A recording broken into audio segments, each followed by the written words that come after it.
بسم الله الرحمن الرحيم. الحمد لله نحمده ونستعينه ونستغفره ونؤمن به ونتوكل عليه، ونعوذ بالله من شرور أنفسنا ومن سيئات أعمالنا. من يهده الله فلا مضل له ومن يضلله فلا هادي له، ونشهد أن لا إله إلا الله وحده لا شريك له، ونشهد أن سيدنا ومولانا محمدا عبده ورسوله صلى الله تعالى عليه وعلى آله وصحبه وأتباعه وسلم تسليما كثيرا كثيرا. أما بعد، فأعوذ بالله من الشيطان الرجيم. بسم الله الرحمن الرحيم. يا أيها الناس إن وعد الله حق فلا تغرنكم الحياة الدنيا ولا يغرنكم بالله الغرور.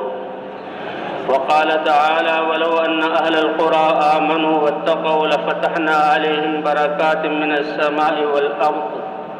ولكن كذبوا فأخذناهم بما كانوا يكسبون. صدق الله العظيم. وقال رسول الله صلى الله عليه وسلم: إن الله لا ينظر إلى صوركم ولا إلى أموالكم ولكن ينظر إلى قلوبكم وأعمالكم. وقال النبي صلى الله عليه وسلم: الكيس من دان نفسه وعمل لما بعد الموت، والعاجز من أتبع نفسه هواها وتمنى على الله. وقال النبي صلى الله عليه وسلم: عجبا لأمر المؤمن فإن أمره كله له خير، إن أصابته سراء فشكر فله خير، وإن أصابته ضراء فصبر فله خير، وليس ذلك إلا للمؤمن، أو كما قال النبي صلی اللہ علیہ وسلم. اللہ کی ذات بہت بڑی ذات ہے. اس ذات نے اس انسان کو بہت بڑی کامیابی دینے کے لیے اس کی تیاری کے واسطے دنیا میں بھیجا ہے. اور وہ کامیابی کیا ہے جس کو خود اللہ قرآن پاک میں فوز عظیم، فوز کبیر بتا رہے ہیں کہ اللہ کا بنایا ہوا اپنے دست قدرت سے جنت کا ٹھکانہ انسان اس تک پہنچ جائے. فقد فاز فوزا عظیما، کہ جو فمن زحزح عن النار وادخل الجنت فقد فاز، جہنم سے بچا لیا گیا، جنت میں داخل کر دیا گیا، وہ کامیاب ہے. اللہ تعالیٰ فرما رہے: ومن یطع اللہ ورسولہ فقد فاز فوزا عظیما، کہ جو اللہ کی اطاعت کرے گا، اللہ کے حکم کے سامنے اپنے آپ کو جھکا دے گا اور رسول کی اطاعت کرے گا، بڑی کامیابی وہ لے گیا. وہ لوگ جو ایمان اور اعمال والے ہوں گے ان کے لیے جنت کا داخلہ ہوگا، اور یہ ہے بڑی کامیابی. تو اللہ نے اس کامیابی کو حاصل کرنے کے لیے، اس کی تیاری کے لیے تھوڑا سا وقت دیا ہے، دنیا میں ہمیں بھیجا ہے. یہ دنیا، اس کا نام ہی دنیا ہے، گھٹیا سی چیز. اللہ جو ایسے اکرم الاکرمین، جس کے خزانے بھرے ہوئے، اس کو گوارا نہیں کہ یہ دنیا ایک انسان کے لیے بھی یہ ٹھکانہ بن جائے، کیونکہ اس کی تو اللہ کے ہاں کوئی حیثیت نہیں. یہ تو مسافر خانہ ہے، یہ گزرگاہ ہے. اصل ٹھکانہ اللہ نے انسان کا جنت بنایا ہے، اور اصل بدلہ اس کی طاعت کا اللہ نے اپنی رضا ورضوان من اللہ اکبر، اور اللہ کی رضا کا تھوڑا سا حصہ حاصل ہو جانا، یہ جنت سے بھی بڑی چیز ہے. اس لیے جنتی لوگ جن کے چہرے چمکدار، جن کے لباس بڑے قیمتی 70 جوڑے، اور جن کے محلات بے جوڑ موتیوں کے اور سونے چاندی کی اینٹوں کے، اور جن کے باغات پھلوں سے لدے ہوئے، جن کی جنتوں میں دودھ کی، شراب کی، شہد کی، پانی کی نہریں ہوں گی، اور وہ نعمتوں میں خوش و خرم ہوں گے، اللہ کا شکر ادا کریں گے. اللہ فرمائیں گے اس سے بہتر کوئی چیز عطا کروں وہ حیرانگی سے پوچھیں گے اے اللہ اس سے بہتر کیا چیز ہے؟ اللہ فرمائیں گے تم وہ پسندیدہ لوگ ہو اپنے آپ کو پاکیزہ بنا کر آئے۔ الیوم احل علیکم رضوانی فلا اسخط بعدہ علیکم بعدہ ابدا۔ آج میں اپنی رضا کو واجب کر دیتا ہوں، آج میں اپنی رضا کو واجب کر دیتا ہوں اور آج کے بعد کبھی تم پر ناراض نہیں ہوں گا۔ یہ سب سے بڑا بدلہ ہوگا، اللہ کی طرف سے انعام ہوگا ایمان اور اعمال والوں کے لیے۔ کامیابی دنیا کا حاصل ہو جانا نہیں، کامیابی تو یہ دنیا، تو اس کا نام دنیا گھٹیا سی چیز، اور اس کی قیمت اللہ کی نظروں میں دو مچھر کے دو پروں میں سے ایک پر کے برابر بھی نہیں، اور 7 ارب انسان اس میں بس کر اس پر کا اربواں حصہ حاصل کرنے کو کامیابی سمجھ رہے ہوں، یہ دھوکہ ہے۔ اس لیے قرآن پاک میں فرما دیا یا ایھا الناس، سارے انسانوں کو یہ خطاب ہے، ان وعد اللہ حق، ہمارے جو وعدے ہیں جنت دینے کے، ہمارے وعدے ہیں تم کو تمہارے اعمال کا بدلہ دینے کے لیے دوبارہ زندہ کیے جانے کے۔ مٹی بن جاؤ گے، مٹی میں گم ہو جاؤ گے، کہاں کہاں تمہارے جسم کے ذرات جائیں گے، ہم دوبارہ تمہارے جسموں کو کامل کریں گے اور تمہیں دوبارہ پیدا کریں گے، روحیں ڈالیں گے، میدان محشر لگے گا اور تمہیں تمہیں جنت میں جو ایمان والے ہیں ان کو جنت میں داخل کیا جائے گا۔ تو اس لیے یہ دنیا تو یہ دنیا تو اللہ کے ہاں مچھر کے 2 پروں میں سے ایک پر کے برابر بھی نہیں، اگر ایک پر کے برابر بھی ہوتی تو لما سقا منہا کافرا شربا، تو کسی نہ ماننے والے کو، سرکش اور شیطان کو، نافرمان کو اللہ اس دنیا سے ایک گھونٹ پانی بھی نہ پلاتے۔ اس لیے کامیابی کے اسباب کیا ہیں؟ اللہ نے تمام انسانوں کو برابر دی۔ ان وعد اللہ حق، اللہ کا وعدہ سچا ہے۔ فلا تغرنکم الحیات الدنیا، دنیا کو اپنا وطن نہ سمجھ لینا، دنیا میں اپنی استعدادوں کو، صلاحیتوں کو خرچ نہ کر دینا، ضائع نہ کر دینا۔ دنیا میں تمہارے سانس، تمہاری نشو و نما اور تمہارا رزق، تمہارے لیے پانی، تمہارا لباس، تمہارے یہ عہدے اور زمین کی جتنی چیزیں وہ پہلے سے تمہارے لیے لکھ دی گئیں اور وہ تمہیں مل کر رہے گی۔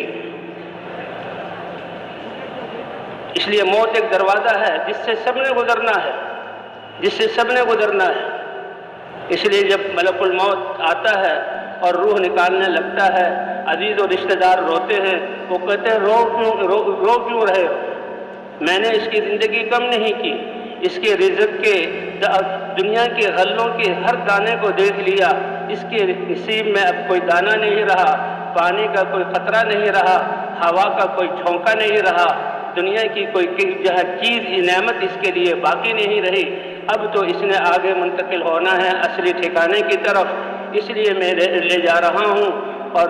فکر کرو تم اپنی، جب تک ایک ایک سانس لینے والا باقی رہے گا میں دنیا میں آتا رہوں گا۔ اس لیے انسان معمولی نہیں ہے، انسان کو بڑی عظمت اللہ نے دی ہے۔ یہ آسمان جو انسان کی خدمت میں لگا ہوا ہے، یہ ہزاروں کروڑوں سال سے کھڑا ہوا ہے۔ یہ سورج کب سے چل رہا ہے، اس کی عمر کتنی زیادہ ہے، یہ چاند اور دنیا کا نظام کب سے چل رہا ہے، اور یہ دنیا کی، یہ انسان کی خدمت کے لیے۔ هو الذی سخر لکم ما فی السماوات وما فی الارض جميعا، اے رب کس کس نعمت کے قربان جائیں، آپ پر قربان جائیں۔ اللہ آپ تو یہ فرما رہے ہیں آسمانوں کو، زمینوں کو، سورج کو، چاند کو، جتنی کائنات ہے انسان جنات کے علاوہ، حتیٰ کہ فرشتوں کو تمہاری خدمت کے لیے لگایا۔ جب ان کی بقا ہزاروں سال ہیں تو انسان کیا تمہاری زندگی 60-70 سال کی ہے؟ تم افضل ہو، تمہاری زندگی 60-70 سال اور موت آئی اور قصہ ختم؟ ایسا نہیں ہے، ایسا نہیں ہے۔ تم سے پہلے اس ساری دنیا کو مزین کر دیا گیا، زمین کو پیدا کیا گیا، سبزے سے اس کے سبزے کی قالین بچھائی گئی، پانی کو جاری کیا گیا، سورج چاند کا نظام بنایا گیا، تمہیں تھوڑی دیر کے لیے بھیجا اور پھر آخرت کی طرف تم جا رہے ہو، تم ہمیشہ کے لیے ہو۔ یہ تو اللہ کا کرم ہے کہ محنت اور تیاری کے لیے مشقت کا وقت بہت تھوڑا سا دیا، اور اللہ نے اپنا اجر اور نعمتیں اور اللہ نے آخرت کی زندگی ہمیشہ ہمیشہ کی رکھی ہے۔ اس لیے فلا تغرنکم الحیات الدنیا، دنیا کی زندگی دھوکے میں نہ ڈال دے، اس کو تم اپنا وطن نہ سمجھ لینا، اور اس کو حاصل کرنے میں اپنی قوتیں صلاحیتیں زندگی کی سانس مت لگانا۔ یہ سانس سب سے قیمتی چیز ہے ایمان کے بعد، کہ ایک ایک سانس ہزاروں دنیا اللہ کو دے، ایک سانس زیادہ کروا لے، اللہ ایک سانس زیادہ نہیں کرے گی۔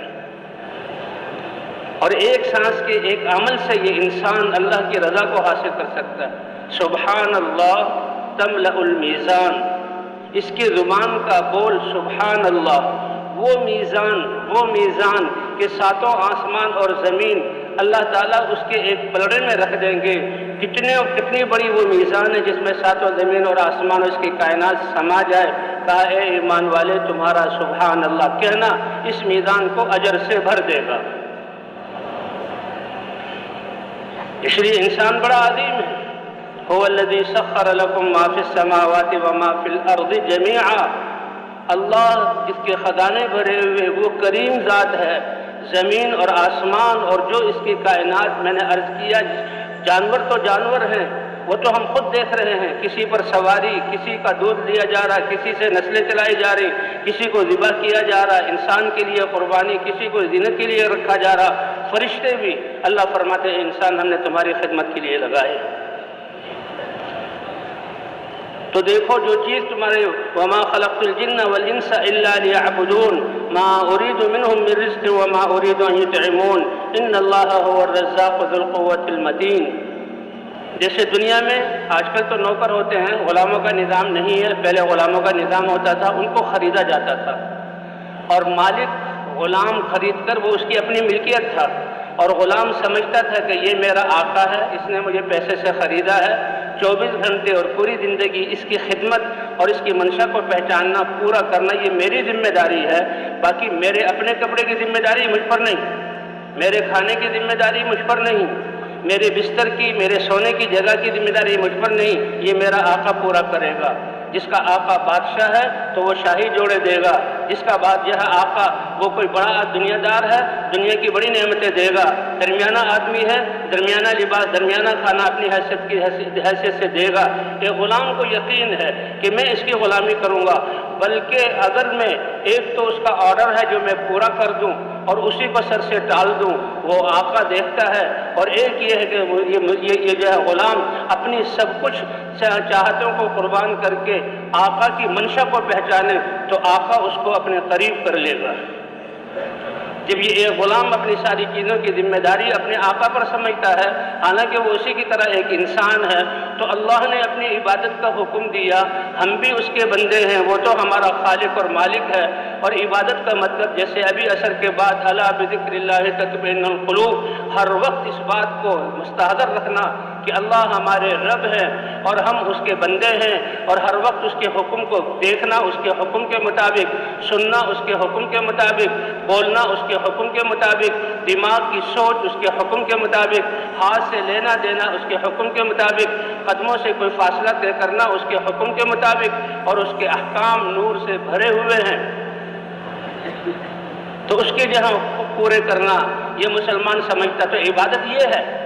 عبادت صرف 5 نمازیں نہیں ہیں، یہ تو عبادات میں سے سب سے بڑی عبادت ہے جو انسان کی زندگی کو پاکیزہ بنا کر اللہ کے حکم کی ماننے کی استعداد پیدا کر دے گی۔ تو جہاں اللہ نے عبادت کا حکم دیا اور عبادت ہر وقت ہر آن ہم نے کرنی ہے، رات اور دن کرنی ہے، ایک سوال پیدا ہوتا ہے، اے اللہ ہم انسان ہیں، ہم رزق کے محتاج ہیں، تو رزق کا معاملہ کیا ہوگا؟ اللہ نے فرمایا ما اريد منهم من رزق، میں نے اس لیے نہیں بھیجا کہ وہ روزی کمانے کا خود بندوبست کرے یا اللہ کے سامنے کچھ کھانا پیش کر دیں، وما اريد ان يطعمون، اللہ کو کچھ بطور عطیے کے دے دیں، اللہ اس سے غنی ہے۔ ان اللہ هو الرزاق ذو القوة المتین، ساری کائنات کو رزق دینے والی ذات اکیلی تنہا اللہ ہے۔ اس لیے جو چیزیں تمہارے لیے لکھ دی گئیں اور تمہیں مل کر رہیں گی اور اس کے لیے کچھ احکام دیے، اگر کمانے کا حکم ہے تو اللہ کے حکم کے اعتبار سے اس میں لگنا، تو تم اپنی صلاحیتیں جو جس کا ذمہ ہم نے لیا اور ہم دیں گے، سورج کون نکال رہا ہے، ہوائیں کون چلا رہا ہے، زمین کو کس نے تھاما ہوا ہے، آسمان کو کس نے تھاما ہوا ہے؟ بارشیں کون برسا رہا ہے؟ ہمارے جسم کی دل کی دھڑکنوں کو کون چلا رہا ہے؟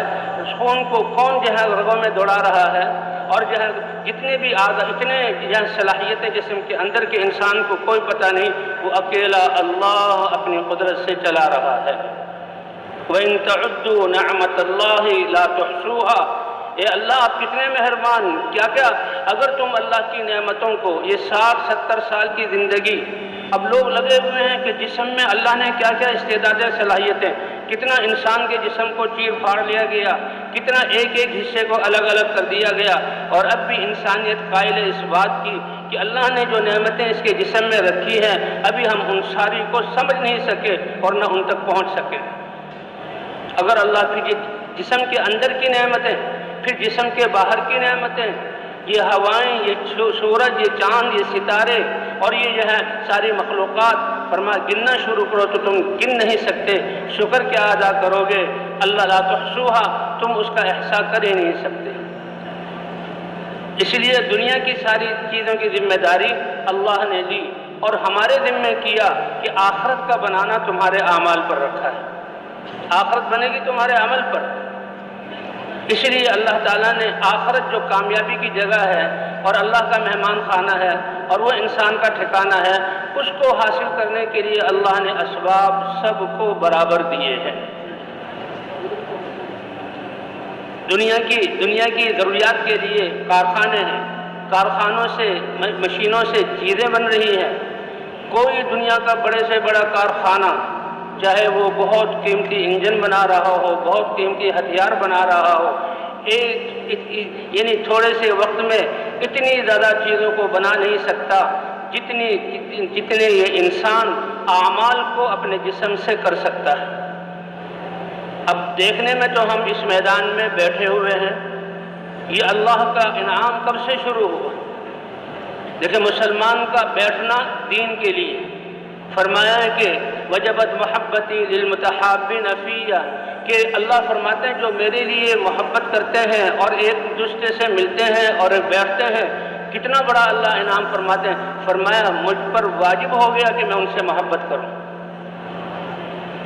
نماز پڑھی ہے، نماز پڑھنے کے بعد ہم بیٹھے ہیں، مسلمانوں کے مجمع کے ساتھ بیٹھے ہوئے ہیں، اور جب تک بیان چلے گا اللہ کے امر کے لیے جو بیٹھنا ہے اور اللہ کے امر کے لیے جدا ہونا ہے کہ بھئی ابھی نماز کا وقت ہے، اب بیٹھنا نہیں، اب تو وہ اذان ہو گئی، وضو کرو، نماز کی تیاری کرو، نماز کے لیے آ جاؤ۔ فرمایا وہ دو آدمی جو اللہ کے لیے آپس میں ایک دوسرے سے محبت کریں، یہ تو لاکھوں کا مجمع ہے، اللہ کے امر پر جمع ہوں اور اللہ کے امر پر جدا ہوں، اور اس جدائی جمع ہونے پر محبت کی کیفیت میں ہوں، جدا ہونے پر جو غم ہوتا ہے اس کو برداشت کریں۔ فرمایا یہ دو آدمی صرف آپس میں ایسے ہوں تو فرمایا قیامت کے دن جب کوئی سایہ نہیں ہوگا تو ایسے دو آدمیوں کو میں اپنے سائے عرش کا سایہ عطا فرماؤں گا۔ وَظِلُّهُمْ فِي ظِلِّ يَوْمَ لَا ظِلَّ إِلَّا ظِلِّي، جس دن کوئی سایہ نہیں ہوگا اپنے وہ عرش کے سائے میں جگہ دوں۔ سَبْعَةٌ يُظِلُّهُمُ اللَّهُ فِي ظِلِّهِ يَوْمَ لَا ظِلَّ إِلَّا ظِلُّهُ۔ 7 قسم کے کروڑوں انسان ایسے ہوں گے ہر قسم میں کہ اللہ تعالیٰ عرش کے سائے کے نیچے جگہ دیں گے، اور ان کروڑوں انسانوں میں سے 2 انسان وہ ہوں گے جن نے اللہ کے لیے آپس میں تعلق جوڑا ہو، اللہ کے لیے محبت کی ہو، اللہ کے لیے جمع ہوتے ہوں اور اللہ ہی کے لیے جدا ہوتے ہوں۔ اس لیے جو آخرت کا سرمایہ، اس کے اسباب اللہ نے سب کو برابر دیے، اور انسان سب سے قیمتی مشین ہے جس سے ہر وقت اعمال صادر ہوتے ہیں، اور ایک ایک وقت میں کتنے اعمال صادر ہوتے ہیں۔ ہمارا اس میدان میں مل کر بیٹھنا یہ ایک عمل، اللہ کی بات کو سننا یہ دوسرا عمل، دماغ سے اس کے لیے اپنے آپ کو تشکیل کرنا اور طاعت کے لیے تیار کرنا یہ الگ عمل۔ یہ سارے ہر عمل ایسا کہ 7 زمین اور آسمان اس کے پاسنگ میں بھی نہیں آ سکتے۔ تو اس لیے یہ انسان ایک وقت میں کئی اعمال کر سکتا ہے۔ کہ مسلمان جب اذان کو سنتا ہے اور نماز کے لیے جاتا ہے، سب سے پہلے جب وہ وضو کی طرف آتا ہے تو وضو کرنے لگتا ہے، تو وضو کرنے سے اس کے گناہ جھڑتے ہیں، اور وضو کرنے کی وجہ سے ایک دفعہ صحابہ نے پوچھا یا رسول اللہ، قیامت میں تو خرب خرب انسان ہوں گے، 7 ارب انسانیت تو اب ہے، اور قیامت تک کتنے انسان آئیں گے اور پہلے کتنے گزر گئے، اور 1,24,000 یا 2 لاکھ انبیاء ہوں گے اور ان کی امتیں ہوں گی۔ آپ اپنی امت کو کیسے پہچانیں گے؟ اللہ کے رسول صلی اللہ علیہ وسلم نے فرمایا، کیا بہترین مثال دی، ہر ایک کی سمجھ میں آنے والی، دیہاتی ہو یا شہری ہو، ان پڑھ ہو یا پڑھا ہوا۔ فرمایا بتاؤ ایک بہت بڑا میدان ہو اور وہ گھوڑوں سے بھرا ہوا ہو، گھوڑوں کے رنگ مشکی اور مشکی رنگ ہوں یا کالے رنگ کے ہوں، اور کچھ گھوڑے ایسے ہوں جس کو اردو میں پنکلیان کہتے ہیں، چہرہ پورا چمکتا ہوا سفید اور گھٹنے تک اس کے چاروں ٹانگیں سفید۔ کیا یہ آدمی ان کالے اور مشکی گھوڑوں میں سے اپنے گھوڑوں کو نہیں پہچان لے گا؟ کیا زبردست مثال اللہ کے رسول نے بیان کی۔ صحابہ اشش کر اٹھے اور کہنے لگے یا رسول اللہ کیوں نہیں پہچانے گا؟ فرمایا سن لو، تم جو اللہ کا امر نماز ادا کرنے کے لیے دنیا میں گرم پانی سے، ٹھنڈے پانی سے مشقت کے وقت میں جو وضو کرو گے، اب یہ وضو تو وسیلہ ہے، ابھی نماز جو مقصود ہے اس کا ذریعہ ہے یہ، اس وسیلے پر اللہ تمہیں یہ اجر عطا فرمائیں گے کہ تمہارے اعضائے وضو چمک رہے ہوں گے اور میں اس چمک سے تم کو پہچانوں گا کہ یہ میری امت ہے۔ پہلی امتوں کو وضو تھا لیکن یہ فضیلت ان کے لیے نہیں، یہ خاص اس امت کی فضیلت ہے۔ حضرت عقبہ بن عامر رضی اللہ تعالی عنہ جیسے جماعتوں میں نکلتے ہیں 12 کی تعداد، 2 کی خدمت، یہ سب سیرت سے لیا ہوا۔ وہ کہتے ہیں میں بھی اپنے قبیلے سے 12 آدمی کی جماعت کے ساتھ آیا تو آ کر مدینے میں حضور کی مجلسوں میں بیٹھنا ہے، ان سے علم سیکھنا ہے، اس لیے 2 آدمیوں کو یا 1 کو خدمت میں لگایا جاتا اور باقی حضور کی مجلس میں بیٹھ جاتے۔ تو خدمت کیا تھی؟ اونٹوں کو جنگل لے جانا، اونٹوں کو چرانا، ان کو پانی پلانا، ان کو پھر آ کر جہاں ٹھکانا ہے باڑہ اس میں باندھ دینا۔ تو یہ ہماری 2 آدمی کی خدمت تھی، باقی 10 آدمی مسجد نبوی میں بیٹھے ہوئے۔ اب جب بیٹھے ہوئے ہیں تو میں فارغ ہوا اپنی خدمت سے، شام کو جب اونٹوں کو لا کر باڑے میں باندھ دیا تو مسجد نبوی کی طرف گیا، وضو کیا، نماز مسجد میں گئے، بیٹھ گئے۔ اللہ کے رسول صلی اللہ علیہ وسلم حدیثیں ارشاد فرما رہے تھے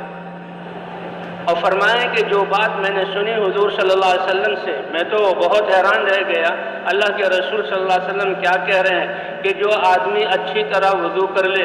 اور وضو کر کے پھر 2 رکعت نماز اللہ کے رضا کے لیے پڑھے تو وضو کرنے اور 2 رکعت نماز پڑھنے سے جنت اس کے لیے واجب ہو گئی، جنت اس کے لیے واجب ہو گئی۔ جنت کا محل یہ دنیا کے یہ ہے 5 مرلے کے مکان، یہ 100 گز کے مکان اور 200 گز کے مکان، ساری انسانیت کا، انسان کی ساری زندگی کی پونجی لگ جاتی ہے اور تھوڑے سے عرصے کے لیے مکان بنتا ہے اور کچھ دنوں کے بعد اس میں ٹوٹ پھوٹ شروع ہو جاتی ہے، کبھی پانی کا نظام خراب، کبھی سیوریج کا نظام خراب، کبھی بجلی کا نظام خراب، پھر خرچے پر خرچے۔ اور جنت کا محل فرمایا جو آدمی اچھی طرح وضو کرے اور اخلاص کے ساتھ 2 رکعت نماز پڑھے جنت کا محل اس کے لیے واجب ہو گئے۔ تو صحابی نکلے واہ واہ اللہ کتنے کریم ہیں، اور ایسے عمل پر، آسان عمل، چھوٹا عمل نہیں ہے، بہت بڑا عمل ہے، آسان عمل پر جس میں کوئی دیر بھی نہیں، اتنا بڑا جہاں اجر ہے۔ میں خوشی میں واہ واہ کرنے لگا تو وہ تو حضور کی طرف متوجہ تھے، باتیں سن رہے تھے، یکسو تھے۔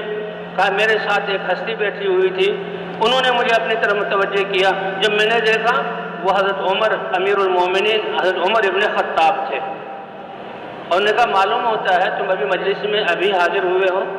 اور اس بات کو سن کے اتنا خوش ہو رہے ہو، اللہ کے رسول نے تو ہمیں کیا کچھ بتلا دیا۔ کہا بتلائیے؟ کہ اس سے پہلے حضور صلی اللہ علیہ وسلم نے یہ فرمایا کہ جو آدمی وضو کے لیے اٹھے اور وضو کر لے اور وضو کے بعد اشہد ان لا الہ الا اللہ واشہد ان محمدا عبدہ ورسولہ، یا ایک روایت میں وحدہ لا شریک لہ کے لفظ بھی ہیں، کہا یہ وضو کر کے یہ کلمات کہہ دے تو اللہ تعالیٰ جنت کے 8 دروازے اس کے لیے کھول دیں گے، جن دروازوں میں سے چاہے وہ داخل ہو جائے۔ تو اس لیے اللہ ارحم الراحمین ہے، عادل اور عدل انصاف پہ آ جائیں تو ہم کہیں کی بھی نہ رہیں، اللہ ارحم الراحمین ہے۔ کہ کتنی تمہاری گناہوں، غلطیوں اور سرکشیوں کو میں معاف کرتا رہتا ہوں، اگر پکڑ میں آ جاؤں تو کوئی ایک نافرمان بھی دنیا میں رہنے کے قابل نہ رہے، اور پھر اللہ بخشتے ہیں ان گناہوں کو، تو وہ تو کریم ہے۔ تو اللہ نے کامیابی کے لیے ہمیں اعمال دیے ہیں، اعضاء سب برابر، اور اس میں سب کی بنیاد اور سب سے بڑی دولت اور سب سے بڑا یقین اور سب سے بڑا علم یہ لا الہ الا اللہ کا یقین ہے۔ حضور صلی اللہ علیہ وسلم نے فرمایا جتنے انبیاء کو علوم دیے گئے اور اس علم کے دنیا میں عرائج ہونے سے فسادات ختم ہوئے، ظلم ختم ہوئے، اللہ نے دنیا کو امن کا گہوارہ بنایا، حق وجود میں آیا، باطل ٹوٹا، جتنا علم دیا گیا، اور اس علم کی وجہ سے اللہ کی قدرت ظاہر ہوئی۔ اللہ کی قدرت کے علم پر عمل کرنے والے یہ ہے جو اللہ کی طرف سے علم، یعنی احکام کا علم، یقین اور اعمال، اس پر اللہ کامیابی دیتے ہیں کہ اس سب کا مجموعہ کر لیا جائے، اور مجھے اللہ نے قرآن میں وہ سارے علوم دیے اور اس سے زیادہ بھی دیے، ان سب کو جمع کر لیا جائے تو اس میں سب سے چوٹی کی چیز وہ لا الہ الا اللہ کا یقین ہے، وہ لا الہ الا اللہ کا یقین ہے، یہ بنیاد ہے۔ اس لیے حضرات انبیاء کرام جب انسان سرکش بنتے تھے اور اپنی تباہی کے اسباب جمع کر لیتے، اللہ نے کسی کو عذاب نہیں دیا جب تک کہ نبی کو لا الہ الا اللہ کی دعوت دے کر نہ بھیجا ہو، اور نبی نے اپنی امت کی اصلاح کے لیے اس لا الہ الا اللہ کے ذریعے ان کے یقین کو درست نہ کیا ہو۔ تو یہ یقین اتنی بڑی دولت ہے، اتنی بڑی طاقت ہے کہ اللہ فرماتے ہیں انا عند ظن عبدی بی، میرا بندہ میرے ساتھ جس طرح یقین کرے گا میں اسی طرح اس کے ساتھ معاملہ کروں گا۔ حضرت یونس علیہ السلام قوم کو چھوڑ کر، ابھی اللہ کا حکم نہیں آیا، پہلے نکل آئے اور کشتی ڈولنے لگی، اور پھر حکم آیا، ایک مچھلی آئی، مچھلی نے یونس علیہ السلام کو نگل لیا اور مچھلی سمندر کی تہ میں بیٹھ گئی، اور وہ لا الہ الا انت سبحانک انی کنت من الظالمین یہ انہوں نے پڑھنا شروع کیا۔ اتنے عرصے بعد اللہ نے ان کو مچھلی کے پیٹ سے نکالا اور مچھلی نے ان کو باہر سے جہاں ساحل پر اگلا، اور اللہ نے جو ہے ان کے گناہ کو معاف فرمایا۔ جو خطا ہوئی تو وہ تو نبی تھے، معصوم ہوتے ہیں، لیکن یہ تھوڑی سی بغیر یاد کے چلے جانا یہ غلطی ہوئی تھی۔ فرمایا دیکھو ان نے توبہ کی، وَكَذَلِكَ نُنْجِي الْمُؤْمِنِينَ، ایمان والے اسی طرح جب اپنے گناہوں پر توبہ کریں گے ہم ان کو نجات عطا فرمائیں گے۔ حضرت ابراہیم علیہ السلام کہ آپ ان کو نمرود اور پوری قوم نے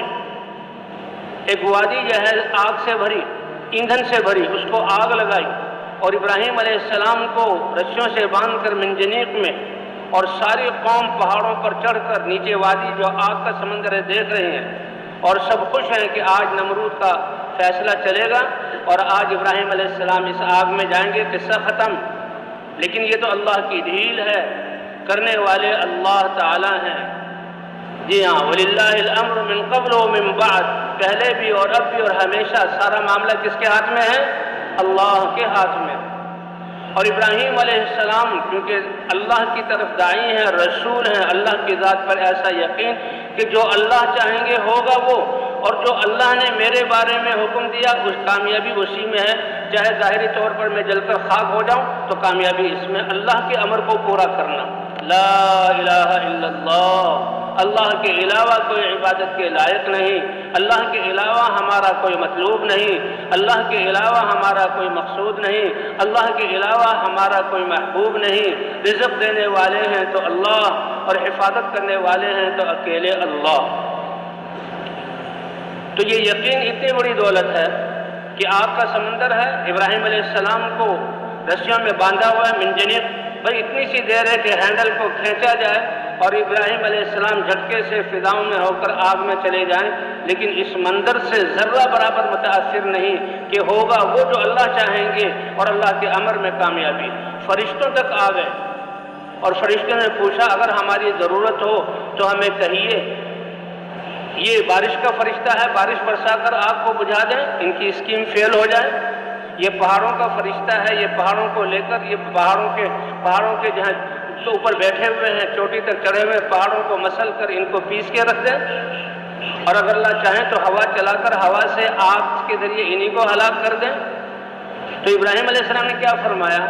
کہ اگر اللہ نے تمہیں حکم دیا ہے تو وہ تمہارے رب کا حکم ہے، اس کو مانو، اس میں میرا کیا دخل ہے؟ کہا نہیں حکم تو نہیں دیا، اجازت لے کر آئے ہیں، کہ پھر میرا اور اللہ کا معاملہ میرے اور اللہ کے درمیان چھوڑ دو، اللہ جان رہے ہیں میرے حال کو، اللہ کا میرے حال کو جاننا یہی میرے لیے کافی ہے۔ اور آخری کلمہ حسبی اللہ و نعم الوکیل، کہ میرے لیے کون کافی ہے؟ یہ گمان تھا۔ پھر اللہ نے کیا کچھ کر کے دکھلایا کہ آگ کو بجھایا نہیں، آگ کو آگ ہوتے ہوئے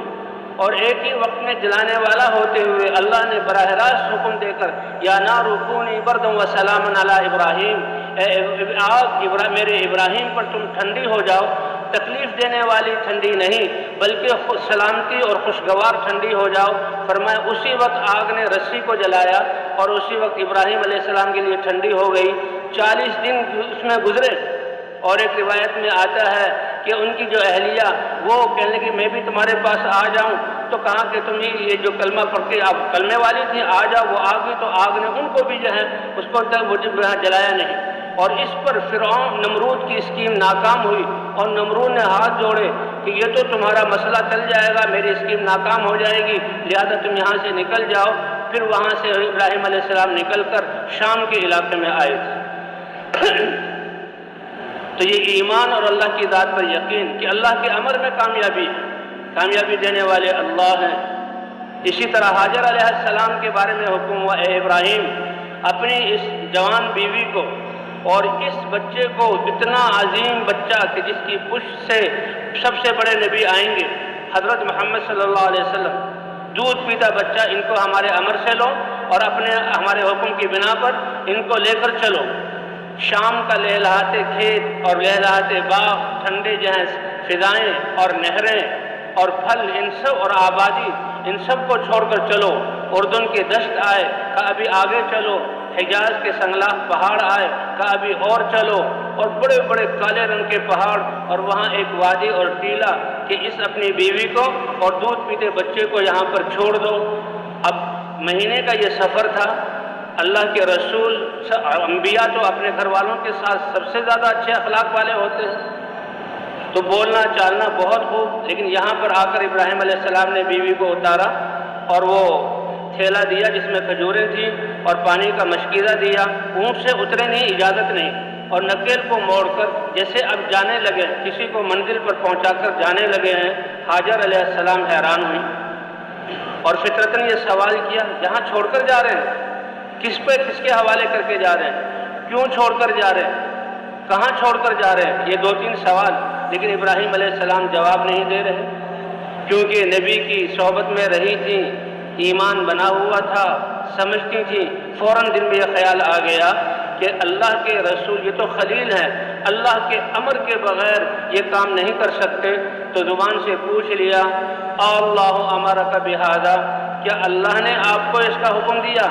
کہ میں جوان عورت اور میرا یہ دودھ پیتا بچہ، کتنے دشت پیچھے گزرے، آبادیاں نہیں، کتنے پہاڑ گزرے، زندگی کے آثار نہیں، اور اس علاقے میں آ کر کوئی انسان بھی نہیں، یہاں تو درخت تو دور کی بات ہے، کوئی درخت نہیں، پودا بھی یہاں پر نہیں ہے، غیر ذی زرع، پانی کا نام و نشان نہیں، ہلاکتوں کے اسباب سارے ہیں اور زندگی کے اسباب کو نہیں۔ اللہ امرک بہذا، کیا اللہ نے آپ کو اس کا حکم دیا؟ ابراہیم علیہ السلام نے اشار براسہ النعم، سر سے اشارہ کیا اور زبان سے ہاں کہا کہ اللہ کے امر پر اتنا بڑا اقدام کر رہا ہوں۔ وہ عورت مطمئن ہو گئی اور فوراً جواب میں کہا، پھر آپ جائیے،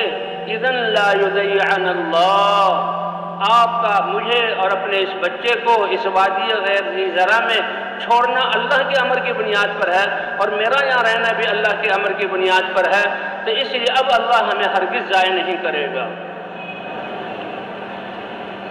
اور پھر اللہ نے اس کی لاج رکھی کہ کیسے اللہ کے امر کی بنیاد پر رکی، اس لیے کہا جاتا ہے اللہ کے امر میں کامیابی، امتحان کے لیے اللہ مناظر ایسا قائم کرتے ہیں کہ کچھ نہیں ہے، لیکن اللہ کی قدرت تو سب سے بڑی چیز ہے۔ اللہ نے آب زمزم دیا اور بچے کی اس حال میں تربیت کی کہ دیکھو، بچوں کی اولادوں کی تربیت کے لیے نہ بڑے بڑے گھروں کی ضرورت ہے، نہ بڑے بڑے جو ہے وہ اسباب کی ضرورت ہے، نہ بچوں کے لیے اچھے کپڑے کھلونے کی ضرورت ہے، وہ تو ایمان کی ضرورت ہے کہ ایمان کی بنیاد پر یہ ایک عورت اس کی تربیت کر رہی ہے۔ پھر کتنا بڑا حکم آیا اسماعیل علیہ السلام کے بارے میں کہ 12 سال تک اس بچے کو پوچھا نہیں، اور 12 سال کے بعد اللہ کا حکم آیا، اے ابراہیم خواب میں دکھایا کہ اپنے بچے کو چھری سے ذبح کر رہے ہیں۔ 3 دن کے بعد سمجھ گئے کہ اللہ کا یہ امر ہے، چھری لے کر چلے اور یہاں پر آئے اور بیوی سے کہا میرے بچے کو تیار کرو۔ انہوں نے اس بچے کی ان حالات میں ایسی تربیت کی کہ جب بچے کو لے کر پہاڑوں کے پیچھے گئے اور بچے کو سامنے کھڑا کیا اور کھڑا کر کے چھری دکھلائی اور کہا دیکھو میں اللہ کا رسول اور خلیل ہوں، اللہ نے یہ حکم دیا ہے کہ تمہاری گردن کاٹو اس چھری سے، بتاؤ تمہارا کیا خیال ہے؟ ماں نے بچے کو اللہ کے حکم پر قربان ہونا اور اللہ کے امر کی وہ عظمت بتلائی تھی کہ بچہ خوشی سے اچھل گیا کہ سب سے بڑی چیز تو جان ہے جو اللہ کے لیے پیش کر سکتا ہوں۔ اے ابا جان، یہ بھوک برداشت کی، پیاس برداشت کی، کپڑوں کا نہ ہونا برداشت کیا، آپ کا نہ ہونا سب کچھ برداشت کیا، سب سے بڑی چیز میری ننھی سی جان تھی وہ بھی اللہ مانگ رہے ہیں، آپ جلدی کیجئے میرے گلے پر چھری پھیر کر میری جان کو بھی اللہ کے سامنے پیش کر دیں۔ یا اباتی، اتنے پیارے القاب، او پیارے ابا جان، افعل ما تؤمر، جو حکم دیا گیا کر لیجئے۔ اپنے اس ننھے سے چھوٹے سے بچے کو اللہ کے حکم پر صبر کرنے والا اور جان نکلنے کی، چھری چلنے کی تکلیف پر صبر کرنے والا پائیں گے۔ بس اللہ نے یہی امتحان لینا تھا۔ اللہ نے اپنی کتنی بڑی قدرت کا اظہار کیا، جیسے یہ عورت بغیر زندگی کے کوئی سبب نہیں اور ہلاکت کے سارے اسباب اللہ کے امر پر رکے، تو اللہ نے کیسے ان کو آب زمزم دے کر قیامت تک اس آب زمزم کے ذریعے کتنے ارب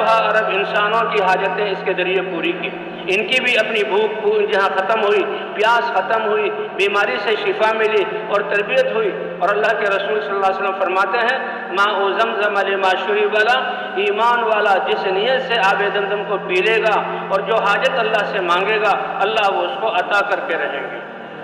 علم والے علم حاصل ہونے کے لیے مانگیں گے، اور جو ہے بھوکے جو ہے وہ بھوک دور کرنے کے لیے اس پانی کو پئیں گے، پیاسے پیاس دور کرنے کے لیے پئیں گے، بیمار بیماریوں کو دور کرنے کے لیے پئیں گے۔ اللہ کی ذات پر یقین ہوگا۔ واقعات ہیں کہ جو اللہ کے رسول نے فرمایا کتنی حاجتوں کو اللہ نے پورا کیا، اور یہ اس عورت کی قربانی پر اللہ نے یہ نعمت انسانیت کو عطا فرمائی۔ اب یہ اللہ کا امر، اب یہ دلیل ہے اس بات کی کہ تربیت کرنے میں انسان ثواب کا محتاج نہیں ہے، تربیت میں تو اللہ کی ذات پر ایمان اور یقین، اللہ کی محبت۔ اور ابراہیم علیہ السلام چھری پھیر رہے ہیں کہ نبی کے بازو میں 4000 آدمیوں کی طاقت ہوتی ہے، نبی کے بازو میں 4000 آدمیوں کی طاقت ہوتی ہے، اس طاقت سے چھری پھیر رہے ہیں، چھری کاٹ نہیں رہی۔ ایک دفعہ غصہ بھی آیا، پتھر پر مارا، پتھر ٹوٹا، لیکن جب زور لگایا پھر اللہ نے جو ہے اپنی قدرت کا اظہار کیا کہ ابراہیم علیہ السلام کی آنکھوں میں تو پٹی بندھی ہوئی تھی، بیٹے نے کہا تھا اپنی آنکھوں میں پٹی باندھنے، کہیں مجھے دیکھ کر آپ کا ہاتھ رک نہ جائے اور میرا منہ جو ہے زمین کی طرف کر دے۔ تھوڑی دیر بعد دیکھا چھری چلی، خون کی فوار اٹھی اور جہاں وہ ہاتھ پر پڑی اور گردن کٹی، سمجھے کہ بس بچہ قربان ہو گیا، اللہ کا حکم تھا، اللہ کا حکم بڑا ہے، بچے کی کوئی حیثیت نہیں۔ جب پٹی کھولی تو دیکھا چھری کے نیچے جنت سے ایک مینڈا لایا گیا اور اس کو چھری سے کاٹا گیا، اور جبرائیل علیہ السلام کھڑے ہیں اور اسماعیل علیہ السلام ساتھ ہیں اور وہ خوشخبری دے رہے ہیں، اے ابراہیم اس امتحان میں بھی تم کامیاب ہو گئے۔ وَإِذِ ابْتَلَىٰ إِبْرَاهِيمَ رَبُّهُ بِكَلِمَاتٍ فَأَتَمَّهُنَّ قَالَ إِنِّي جَاعِلُكَ لِلنَّاسِ إِمَامًا۔ پھر کیا کہ ساری بعد میں آنے والے سارے انبیاء اور ساری انسانیت کا، اے ابراہیم ہم نے تمہیں امام بنایا اور سب کے دلوں میں تمہاری محبت ڈال دی ان قربانیوں کی وجہ سے۔ تو سب سے بڑی دولت اور سب سے بڑا سرمایہ یہ ایمان ہے جو لا الہ الا اللہ کی دعوت سے انسانوں کے دلوں میں آتا ہے کہ سب کچھ کرنے والی ذات ایک اللہ کی ذات ہے۔ اور یہ اتنی بڑی دولت اور یہ ایمان تو اتنی بڑی دولت کہ جہنم کے بارے میں کہا جاتا ہے سارے دنیا کے پہاڑوں کو ایک پہاڑ بنا دیا جائے، اس کے اسٹیل اور لوہے کو ایک جگہ جمع کر لیا جائے اور اس پہاڑوں کے اوپر جہنم کے انگاروں میں سے ایک انگارہ رکھا جائے، اس کی تپش اتنی زیادہ ہوگی کہ وہ ان سب پہاڑوں کو پگھلا کر راکھ بنا دے۔ لیکن ایمان کی طاقت اس سے کہیں زیادہ ہے، اس لیے حدیث میں آتا ہے جب ایمان والا پل صراط پر سے گزرنے لگے گا جہنم چیخ پڑے گی، جز یا مومن فإن نور ایمانک قد اطفأ لہبی، اے ایمان والے مجھ پر سے جلدی گزر جا، کہیں تیرے ایمان کی ٹھنڈک میری آگ کو ٹھنڈا نہ کر دے۔ اس لیے حضرات انبیاء کرام سب سے پہلے دعوت دے کر اس ایمان کو بناتے ہیں اللہ کی ذات پر یقین کہ کرنے والی ذات اکیلی اللہ کی ہے، پھر اللہ سے وہ محبت کرنے والے بنتے ہیں، پھر اللہ کے احکام اترتے ہیں کہ انسانوں کی زندگی کے جتنے شعبے ہیں ان کو ہر ایک کو اللہ کے حکم کے مطابق کیسے پورا کیا جائے، ان میں لگا جائے، ایک ایک حکم۔ کہتے ایمان والے کا تو سبحان اللہ تملأ المیزان، اس کا ایک زبان سے کہا ہوا کلمہ سبحان اللہ یہ ترازو کو بھر دے گا اجر سے۔ تو اس کے بعد ایمان کے بعد اللہ نے پورا دین دیا اور ہمیں اللہ تعالیٰ نے نماز جیسا فریضہ عطا فرمایا۔ یہ نماز اللہ کا حکم، کہتے ہیں پورا دین جو ہے یہ اللہ کے احکام ہیں، تجارت میں، زراعت میں اور عبادات میں۔ حج ہے تو زندگی میں ایک مرتبہ، اور زکوٰۃ اور وہ بھی حج بھی مالداروں پر، جو علماء شرائط بتاتے ہیں آنے جانے کا خرچہ اور گھر والوں کے لیے سارے انتظامات، راستے امن والے ہوں پھر حج کیا جائے، اور ایک دفعہ فرض ہے یہ زندگی میں اور چند لوگوں پر، باقی لوگ جن پر حج فرض نہیں ہے۔ اور زکوٰۃ ہے وہ بھی مالداروں پر سال میں ایک مرتبہ، اور مال کا 40واں حصہ اس کا تعلق مال سے۔ روزے ہیں، اور روزے جو ہیں 12 مہینوں میں سے ایک مہینے، اور وہ بھی دن کے وقت میں 24 گھنٹوں میں سے آدھا وقت روزے کا، وہ سال میں ایک دفعہ، وہ سب پر فرض ہے سوائے عذر والوں کے۔ تو یہ جو ہے سال میں ایک مرتبہ نماز اللہ کا وہ حکم ہے کہ جس کے ذریعے سے انسان اپنی بندگی کو ظاہر کرتا ہے۔ 5 دفعہ اپنے ساری چیزوں کو چھوڑ کر اللہ کے گھر میں آنا اور نماز میں کھڑا ہونا، اور یہ ہر حال میں فرض ہے نماز۔ بیمار ہو کھڑے ہو کر نہ پڑھ سکتا ہو تو بیٹھ کر پڑھے، بیٹھ کر نہ پڑھ سکتا ہو تو لیٹ کر پڑھے، اشارے سے پڑھے، جب تک کہ عقل فیل نہ ہو جائے یا بے ہوش نہ ہو جائے نماز معاف نہیں ہے۔ حتیٰ کہ حالت جنگ میں بھی یہ نماز اللہ کو اتنی پیاری ہے کہ 5 دفعہ اللہ کے در پر یہ حاضری دے، اللہ سے ملاقات ہو، کیونکہ نماز ایمان والے کی معراج ہے۔ تو حالت جنگ میں بھی نماز جو ہے یہ معاف نہیں ہے۔ اللہ کے رسول صلی اللہ علیہ وسلم اپنے صحابہ کے ساتھ عصفان مقام میں پہنچے، سامنے جو ہے مشرکین تھے، جنگ کی صورت بن گئی، تو صحابہ ظہر کی نماز کا وقت آیا، حضور صلی اللہ علیہ وسلم نے اسی میدان میں سارے صحابہ کرام کو جماعت کے ساتھ ظہر کی نماز پڑھائی۔ اب جب انہوں نے نماز پڑھ لی تو کافر چوکنے ہوئے کہ ہم سے بڑی غلطی ہو گئی، یہ نماز میں تو مسلمان اللہ کی طرف ایسے متوجہ ہو جاتا ہے کہ اس کو دائیں بائیں کی خبر نہیں ہوتی، تو ہمارے لیے ان کو نقصان پہنچانے کا بہت اچھا موقع تھا۔ تو ان کو افسوس ہوا اس بات کا، لیکن وہ آپس میں کہنے لگے کوئی بات نہیں، یہ مسلمان ہیں، ایک اور نماز آنے والی ہے عصر کی نماز، اور وہ ان کو اپنی اولادوں سے بھی زیادہ محبوب ہے، اور یہ نماز میں داخل ہوں گے تو ہم ان کو نقصان پہنچا سکتے ہیں۔ تو اللہ نے حضرت محمد صلی اللہ علیہ وسلم پر حالت جنگ میں جبکہ دشمن چوکنا ہو کر نقصان پہنچاتا ہو صلاۃ الخوف اتار دی کہ اے نبی آپ ان کی امامت کروائیں، اور اس طرح کروائیں کہ آدھے آپ کے صحابہ دشمنوں کے سامنے ہوں اور آدھوں کو آپ 1 رکعت پڑھائیے، اور پھر یہ ان کے دشمن کے سامنے کھڑے ہو جائیں، اور جو دشمن کے سامنے تھے وہ آپ کے پیچھے آ کر جہاں وہ 1 رکعت پڑھیں، ان کی 1 رکعت ہو جائے گی، آپ کی 2 رکعتیں سفر کی پوری ہو جائیں گی۔ اس میں اور بھی مسائل آتے ہیں۔ کافروں نے جب یہ دیکھا تو اس وقت حضرت خالد بن ولید رضی اللہ تعالی عنہ وہ کفار کے لشکر میں تھے، کہنے لگے ہم تو اسی دن سمجھ گئے کہ اس ہستی کی تو رہبری اور رہنمائی اور حفاظت آسمانوں سے ہو رہی ہے۔ نماز حالت جنگ میں بھی معاف نہیں، کیوں؟ یہ مسلمان کی اللہ سے ملاقات ہے۔ کہتے ہیں 70 ماہوں سے زیادہ محبت کرتے ہیں، 70 ماہوں سے زیادہ 70 کیا چیز ہے؟ جتنی عرب مائیں آئی ہیں ان کے دلوں میں بچوں کی محبت کس نے ڈالی ہے؟ اور انسان تو انسان، باقی جانور بھی ہیں، یہ چھوٹے چھوٹے پرندے جی ہاں، یہ مرغی کیسے شکرے اور باز سے لڑتی ہے، کیسے چھوٹے پرندے بڑے پرندوں سے میں جان دے دیتے ہیں اپنے بچوں کی حفاظت کے لیے۔ تو یہ تمام مادائیں، یہ تو سارے جو تعلقات محبتیں ہیں، اللہ نے رحمت کے 100 حصے کیے، ایک حصے کو اتار کر ساری جہاں کائنات پر تقسیم کیا، اس سے نظام چل رہا ہے، اور 99 اللہ رحمت کے حصوں کو قیامت میں ایمان والوں کے لیے اس کا اظہار فرمائیں گے۔ 70 مائیں کیا ہوتی؟ تو وہ اللہ تو 5 دفعہ، یہ تو 50 نمازیں ہیں، اللہ تو 50 دفعہ چاہ رہے تھے۔ حضور صلی اللہ علیہ وسلم، یہ کہاں اس نماز کا عمل دیا گیا؟ آپ صلی اللہ علیہ وسلم دعوت کو لے کر جب دیکھا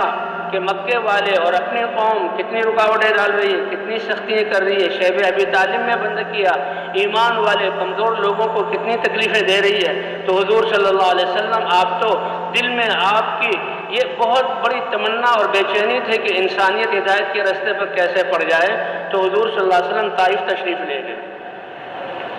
کہ شاید وہ سمجھدار لوگ ہیں۔ پہلے سرداروں کے پاس گئے، جب سرداروں کے پاس گئے تو کسی سردار نے بیٹھنے بھی نہیں دیا، ہر ایک نے روکھا جواب دیا، مہمان نوازی، پیدل آئے ہیں، کتنی بڑی ہستی ہے، قریش قوم کے ہیں اور کتنے عظیم اخلاق، سب ان کی تعریفیں کرتے تھے، لیکن وہ ایسے سوکھے نکلے کہ حضور کو بیٹھنے بھی نہیں دیا، ایک کے پاس سے دوسرے کے پاس، دوسرے کے پاس سے تیسرے کے پاس، اور تیسرے نے بھی بیٹھنے نہیں دیا۔ آپ نے فرمایا کہ شاید یہ عام لوگ میری بات کو مان لیں، جب عام لوگوں میں آئے تو انہوں نے اس سے بھی زیادہ برا سلوک کیا، تالیاں پیٹی، سیٹیاں بجائیں اور پتھروں کی بارش صفوں میں کی۔ آپ پتھروں کی بارش میں جا رہے ہیں اور جسم خون آلود ہو گیا، اتنا خون پنڈلیوں سے بہا، پتھروں کے نوکیلے پتھر لگ کے کہ جوتیوں میں وہ خون جم گیا اور جوتیاں آپ کے پاؤں کے ساتھ جم گئی، حتیٰ کہ آپ پر بے ہوشی سے طاری ہو گئی۔ لیکن قربان جائیں آپ کی رحمت للعالمین پر کہ اللہ نے آپ کو کتنا شفیق بنایا، کتنا رحیم بنایا، کہ اللہ نے جب جبرائیل علیہ السلام کو بھیجا، اے محمد صلی اللہ علیہ وسلم، آپ کی قوم نے جو آپ کے ساتھ کیونکہ قریش تھے، وہ اللہ نے دیکھ لیا اور اللہ نے یہ فرشتوں کو بھیجا، یہ فرشتہ ہے پہاڑوں کا، اگر اس کو حکم فرمائیں تو یہ پہاڑوں کو اپنے ہاتھوں میں لے کر ان پہاڑوں کو آپس میں ملا دے اور ملا کر ان کو آپس میں رگڑے اور یہ آٹے کی طرح بیچ میں پس جائیں۔ اللہ کی قدرت کیسی ہے، اللہ بچائے، ابھی یہ زلزلہ آیا، کتنی بلڈنگوں کو گرا دیا، کیسے زمین ہل گئی، کیسے انسان، کہتے ہیں ہزاروں لاکھوں کے قریب انسان جو ہے وہ ختم ہو گئے۔ کشمیر میں جو آیا تھا، کیسے اللہ نے پہاڑوں کو اپنی جگہ سے ہلایا۔ اللہ ہماری ان آفات سے حفاظت فرمائے۔ اور یہ اعمال، اللہ تو رحیم اور کریم ہے، یہ انسانوں کے اعمال کی سزا ہے، لیکن اللہ کے رسول کی مہربانی پر قربان جائیں۔ یہ حضور کے جو الفاظ، اے اللہ میں ان کو ہلاک کروانا نہیں چاہتا، ہو سکتا ہے کہ ان کی نسلوں میں سے وہ لوگ آئیں جو تیری کلمہ توحید کو، تیری توحید پر ایمان لانے والے ہوں اور اس کلمے کو ماننے والے ہوں اور تیری وحدانیت پر یقین رکھنے والے ہوں، گویا ایک قسم کی سفارش ہوگی ان کے لیے حضور صلی اللہ علیہ وسلم کی طرف سے، یعنی ان کو ہلاک نہ کیجیے، کیوں؟ آگے جو ایمان والے آئیں گے ان کی وجہ سے اے اللہ ان کو اگر یہ ہلاک ہو گئے تو نسلیں ختم۔ یعنی کتنے ارحم الراحمین حضور صلی اللہ، رؤوف الرحیم ہے حضور صلی اللہ علیہ وسلم، کتنے شفیق ہیں انسانیت پر کہ سفارش کریں اے اللہ ان کو ہلاک نہ کیجیے، ہو سکتا ہے ان کی اگلی نسلوں میں وہ لوگ ہوں جو تیری توحید کے جھنڈے کو دنیا میں گاڑنے والے ہوں۔ اور حضور کی اس دعا کو اللہ نے قبول کیا اور کیا فرمایا، اے اللہ اگر آپ راضی ہیں تو مجھے ان ساری تکلیفوں کی کوئی پرواہ نہیں، آپ کی رضا کا حاصل ہو جانا میرے لیے کافی ہے، اور اگر ایسی بات نہیں تو آپ کو راضی کرنا یہ سب سے ضروری چیز ہے۔ اور علماء فرماتے ہیں اسی کی بنا پر اللہ تعالیٰ نے حضور صلی اللہ علیہ وسلم کو معراج جیسا اعزاز بخشا۔ اور معراج کا خلاصہ کیا ہے کہ جو حضور صلی اللہ علیہ وسلم واپس تشریف لائے تو اللہ نے اس امت کے لیے نمازوں کا فریضہ جہاں عطا کیا۔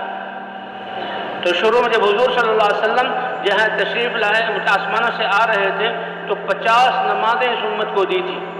50 نمازیں، دن میں 24 گھنٹے ہوتے ہیں، 12 گھنٹے، 10 گھنٹے، 8 گھنٹے رات کے ہوتے ہیں، اور اس کے بالمقابل باقی 24 گھنٹوں میں سے وہ دن کے ہوتے ہیں، کام میں لگنے کے ہوتے ہیں، تو 50 نمازیں ہوں تو بتائیں دنیا میں لگنے کا کتنا وقت ملے گا؟ مسلمان نمازیں پڑھیں گے اور ان کے سارے کاموں کو کون بنائے گا؟ اللہ بنائے گا، کہ تم عبادت کے لیے پیدا کیے گئے، باقی دنیا کے سارے انتظامات کی ذمہ داری اللہ نے، ہاں آخرت کی ذمہ داری تم پر ہے، ایمان اور اعمال کا سرمایہ تم دنیا میں بناؤ، وہ ان کے ذمہ کیا۔ وہ تو موسیٰ علیہ السلام کے پاس سے گزرے، حالات پوچھے کہ 50 نمازیں ملی ہیں، 9 دفعہ انہوں نے واپس کروایا کہ نماز کم کروائیں، ہر دفعہ میں 5 نمازیں کم ہوئیں، 9 دفعہ میں 45 نمازیں کم ہو گئی۔ حضور صلی اللہ علیہ وسلم اپنی امت کے لیے 5 نمازیں لے کر آئے، تو موسیٰ علیہ السلام نے اس پر بھی کہا کہ یہ امت 5 نمازیں بھی اس میں بھی کوتاہی کرے گی، لیکن اللہ کے رسول نے اب تو مجھے شرم آتی ہے کہ اللہ سے کہوں 5 سے بھی کم کر دو، میری امت 5 بھی نہیں پڑھے گی۔ 5 نمازوں کو لے کر حضور صلی اللہ علیہ وسلم چلے، اللہ کی طرف سے اعلان ہوا، اے نبی جیسے ہم نے 50 نمازیں فرض کی تھی اب 5 رہ گئی، تمہاری امت آپ کی امت 5 نمازیں پڑھے گی اور ثواب میں اس کو 50 نمازوں کا عطا کروں گا۔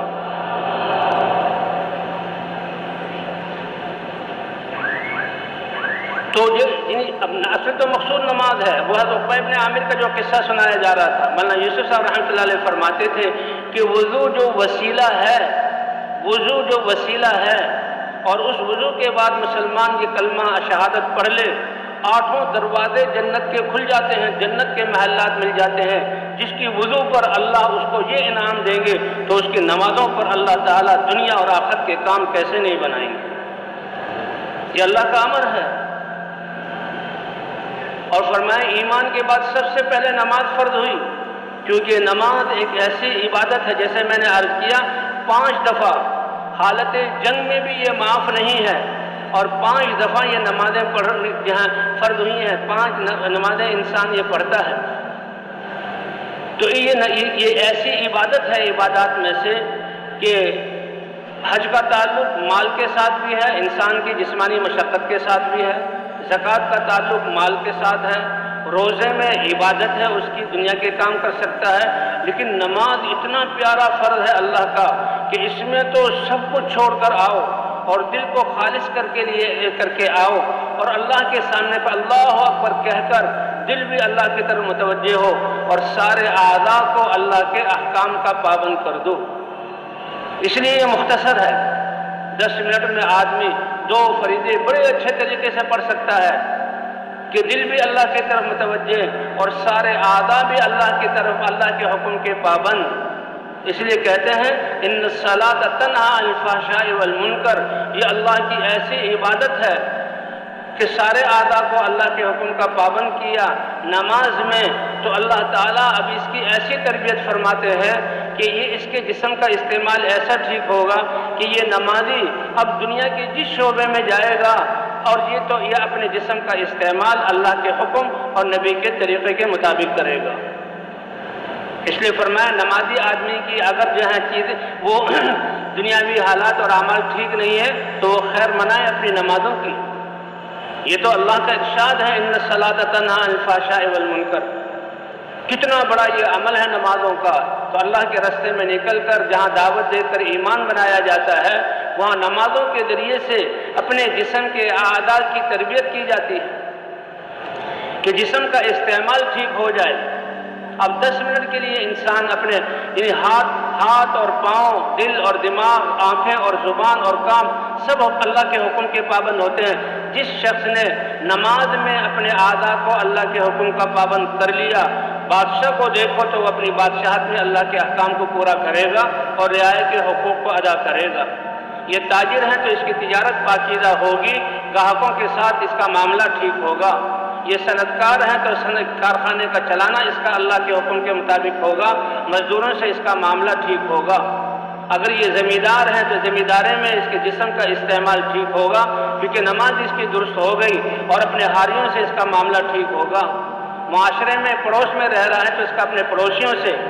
اسی طرح اگر یہ باپ ہے تو اپنے گھر والوں سے، سربراہ ہے تو گھر والوں سے، بیٹا ہے تو اپنے باپ سے، تمام جتنے جسم کے استعمال کے جو ہے راستے ہیں، سب میں اللہ اس کی زندگی کو درست کر دیں گے، کیونکہ اللہ فرماتے ہیں ان الصلاۃ تنہی عن الفحشاء والمنکر، کہ یہ نماز بے حیائی والے کاموں سے اور اللہ کی نافرمانیوں سے روکتی ہے۔ اگر ہم چاہتے ہیں ہمارا سارا معاشرہ ٹھیک ہو جائے، یقین بنا کر مسجدوں میں لانا، مسجد سے تعلق جوڑنا، نمازوں والا بنا دینا، نمازوں کو صحیح کر کے پڑھنے والا بنا دینا، زندگی کے سارے شعبوں میں رونقیں اور برکتیں آ جائیں گی، اور ہمارے سارے تجارت پاکیزہ بن جائے گی، زراعت پاکیزہ بن جائے گی، حکومت پاکیزہ ہو جائے گی، عدالتوں میں انصاف ہوگا، معاشرے میں ہمدردی خیرخواہی ہوگی، اور اسی طرح معاملات ان کے درست ہو جائیں گے، اخلاق ان کے اعلیٰ ہو جائیں گے۔ اس لیے ایمان کے بعد سب سے بڑا حکم اللہ تعالیٰ نے نماز کا دیا۔ ایک شخص تھے، وہ اسلام میں داخل ہوئے، پرانی چوری بھی کرتے تھے، کچھ اور بھی بدعنوانیاں کرتے تھے، تو حضور صلی اللہ علیہ وسلم صحابہ نے عرض کیا یا رسول اللہ فلاں نے کلمہ تو پڑھ لیا لیکن ابھی پرانی عادتیں گئی نہیں۔ حضور نے فرمایا نماز پڑھتا ہے؟ تو انہوں نے عرض کیا ہے اللہ کے رسول نماز پڑھتا ہے۔ فرمایا پھر اطمینان رکھو، یہ نماز اس کی زندگی کو پاکیزہ بنا دے گی۔ صحابہ کہتے ہیں ہم نے اپنی آنکھوں سے دیکھا کہ وہ چند ہی دنوں میں وہ ان کی زندگی پاکیزہ بن گئی۔ اس لیے بھائی اللہ یہ مسلمان اتنا قیمتی ہے، اس کی تربیت اس کی زندگی میں یہ تو ماں کی گود سے ہی شروع ہو جاتی ہے۔ ماں باپ مسلمان ہیں، اللہ نے ان کی گود کو بچے سے کی نعمت سے بھر دیا اور خوشیاں آ گئیں، تو یہ بچہ جو یہ کتنا خوش قسمت ہے جس کے ماں باپ مسلمان ہوں۔ تو سب سے پہلے اس بچے کو ابھی نہلایا، کپڑے پہنائے، آنکھیں کھل نہیں رہی، کانوں سے سن نہیں رہا، ہاتھ ہلا نہیں سکتا، پاؤں پر کھڑا نہیں ہو سکتا، لیکن اذان کے کلمات اس کے کانوں کے ذریعے دل تک پہنچا دیے جاتے ہیں۔ یہ اذان یہ کلمات ہیں، اللہم رب هذه الدعوت التامہ، اے اللہ دعوت تامہ کے مالک اور رب، جتنے نبیوں نے دعوت دی اور دعوت سے حق زندہ ہوا اور حق زندہ ہونے سے دنیا امن کا گہوارہ بنی اور باطل کو اللہ نے توڑا، ان سب کی دعوت کے کلمات کا خلاصہ ہے یہ اذان۔ اور اس بچے کو جو آج آیا ہے ماں باپ کے ایمان والا ہونے کی وجہ سے، اب ہماری شریعت میں ہے کہ اس کے کان میں وہ اذان والے کلمات کہے جا رہے ہیں۔ ایک کان میں اذان ہے، دوسرے کان میں اقامت ہے، کہ جب اذان اور اقامت ہو گئی اب نماز کے کھڑے ہونے میں کتنی دیر تمہاری نماز جنازہ پڑھی جائے گی، تو دنیا کی اللہ کیسا کم کر کے بتلا رہے ہیں، اے میرے بندے میرے احکام کو اتنی تھوڑی سی دیر کے لیے ماننا۔ غزوہ بدر کے موقع پر حضور صلی اللہ علیہ وسلم کو بتلایا گیا کہ آپ کو فتح بھی دی جائے گی اور مقابلہ بھی ہوگا۔ پتہ لگا حضور صلی اللہ علیہ وسلم کو کہ ابو سفیان کا لشکر شام سے تجارت کا سامان لا رہا ہے، جن مکے والوں نے 13 سال حضور صلی اللہ علیہ وسلم اور صحابہ پر مشقتوں کے پہاڑ توڑے اور مسلمانوں کی پٹائیاں کی اور ان کے گھروں پر قبضہ کیا، اور صحابہ جو ہیں یہ مدینہ منورہ آ گئے، تو ان میں ہر ایک کا اس تجارت کے قافلے میں مال ہے اور سامان آ رہا ہے، اور 40 آدمیوں کی تعداد تھی، اور ابو سفیان اس کے نگران تھے، بڑے تھے، لیڈر تھے، اور وہ اس لشکر کو لے کر آ رہے تھے۔ اللہ کے رسول کو بتایا گیا، اللہ کے رسول نے صحابہ سے کہا 313 وہاں پر موجود تھے کہ چلو اس قافلے کو آسانی سے ہم لے لیں گے، کیوں ان کے پاس ہتھیار ہیں، یہ ہتھیار اسلام کے خلاف استعمال ہوں گے، اور یہ وہ لوگ ہیں جنہوں نے ہمیں تکلیفیں دی 13 سال اور ہمارے مال پر قبضہ کیا، تو ہمارا حق بنتا ہے۔ کچھ صحابہ نے یہ بھی کہا یا رسول اللہ اتنی اجازت ہو کہ گھروں سے تلواریں تو لے آئے، ہم تو نماز پڑھنے آئے تھے، کہ بالکل اجازت نہیں۔ تو کوئی ہتھیار بھی 10 سے زیادہ نہیں تھا، گھوڑا صرف ایک مقداد کے پاس تھا۔ حضور صلی اللہ علیہ وسلم اور اللہ کی طرف سے حکم چلے، لیکن اللہ نے اپنی قدرت کو ظاہر کرنا تھا۔ ایک یہ کہ یہ لشکر مل جاتا اور مال مل جاتا، اور حضور صلی اللہ علیہ وسلم اسی لیے گئے تھے کہ جنہوں نے ہمارے گھروں پر قبضہ کیا، جنہوں نے ہمارے مالوں پر قبضہ کیا، یہ مال ہم لے لیں، لیکن اللہ نے اپنی قدرت کو ظاہر کرنا تھا۔ تو ابھی ابو سفیان کا لشکر جو ہے وہ اس راستے پر آیا نہیں تھا، اللہ کے رسول اس راستے پر آگے پہنچ گئے اور ایک جگہ پڑاؤ ڈالا، رات کو ٹھہرے، آگے چلے۔ ابو سفیان اسی راستے سے آیا، کیونکہ جو مکہ کی راستہ جا رہا تھا یہ وہی امید تھی کہ اس پر اس لشکر سے مڑبھیڑ ہو جائے گی، لیکن اللہ نے اپنی قدرت کو ظاہر کرنے کے لیے ابو سفیان کا لشکر پیچھے ہے، حضور کا لشکر آگے۔ ابو سفیان جب وہاں پہنچا، کیونکہ ان کو خطرے کی بو تو محسوس ہو رہی تھی، اور انہوں نے جو مسلمانوں کو تکلیفیں دی تھی ان کے دل ڈرے ہوئے تھے، چور کی داڑھی میں تنکا، گھبرائے ہوئے تھے، اور خطرہ تھا کہ مسلمان ہمیں کہیں روک نہ لیں، تو وہ خطرے کی بو کو سونگ رہے تھے۔ اب انہوں نے دیکھا، فوراً ان کی زبان پر آیا، یہ تو محمد صلی اللہ علیہ وسلم اپنے لشکر کو لے کر نکلے۔ اور ابو سفیان اتنا ماہر تھا کہ وہاں اونٹ کی مینگنیاں پڑی ہوئی تھی، اونٹوں کی، اس نے ایک مینگنی کو لیا، توڑا، تو اونٹوں کو کھجوروں کی گٹھلیاں کھلائی جاتی تھی، تو کھجور کی گٹھلی سے پہچان گیا کہ یہ مدینے کے باغات کی کھجور کی گٹھلی ہے، اور اس کا مطلب یہ ہے کہ حضور ہماری تلاش میں نکلے ہیں۔ اور یہ سب اللہ نے دکھلایا اپنی قدرت کو ظاہر کرنے کے لیے۔ اس نے اپنا راستہ بدلا اور رفتار تیز کی، اور ایک شخص کو پیسے دے کر اور جہاں بہت زیادہ انعام دے کر دوڑایا گھوڑے پر کہ مکے میں جا کر اعلان کرو کہ اپنے لشکر کو بچاؤ۔ مکے میں کوہرام مچ گیا، اور 1000 نوجوان مسلح ہو کر ان 313 نہتے صحابہ کے مقابلے کے لیے نکل پڑے، اور اللہ یہ سب دیکھ رہے ہیں، اللہ یہ سب دیکھ رہے ہیں۔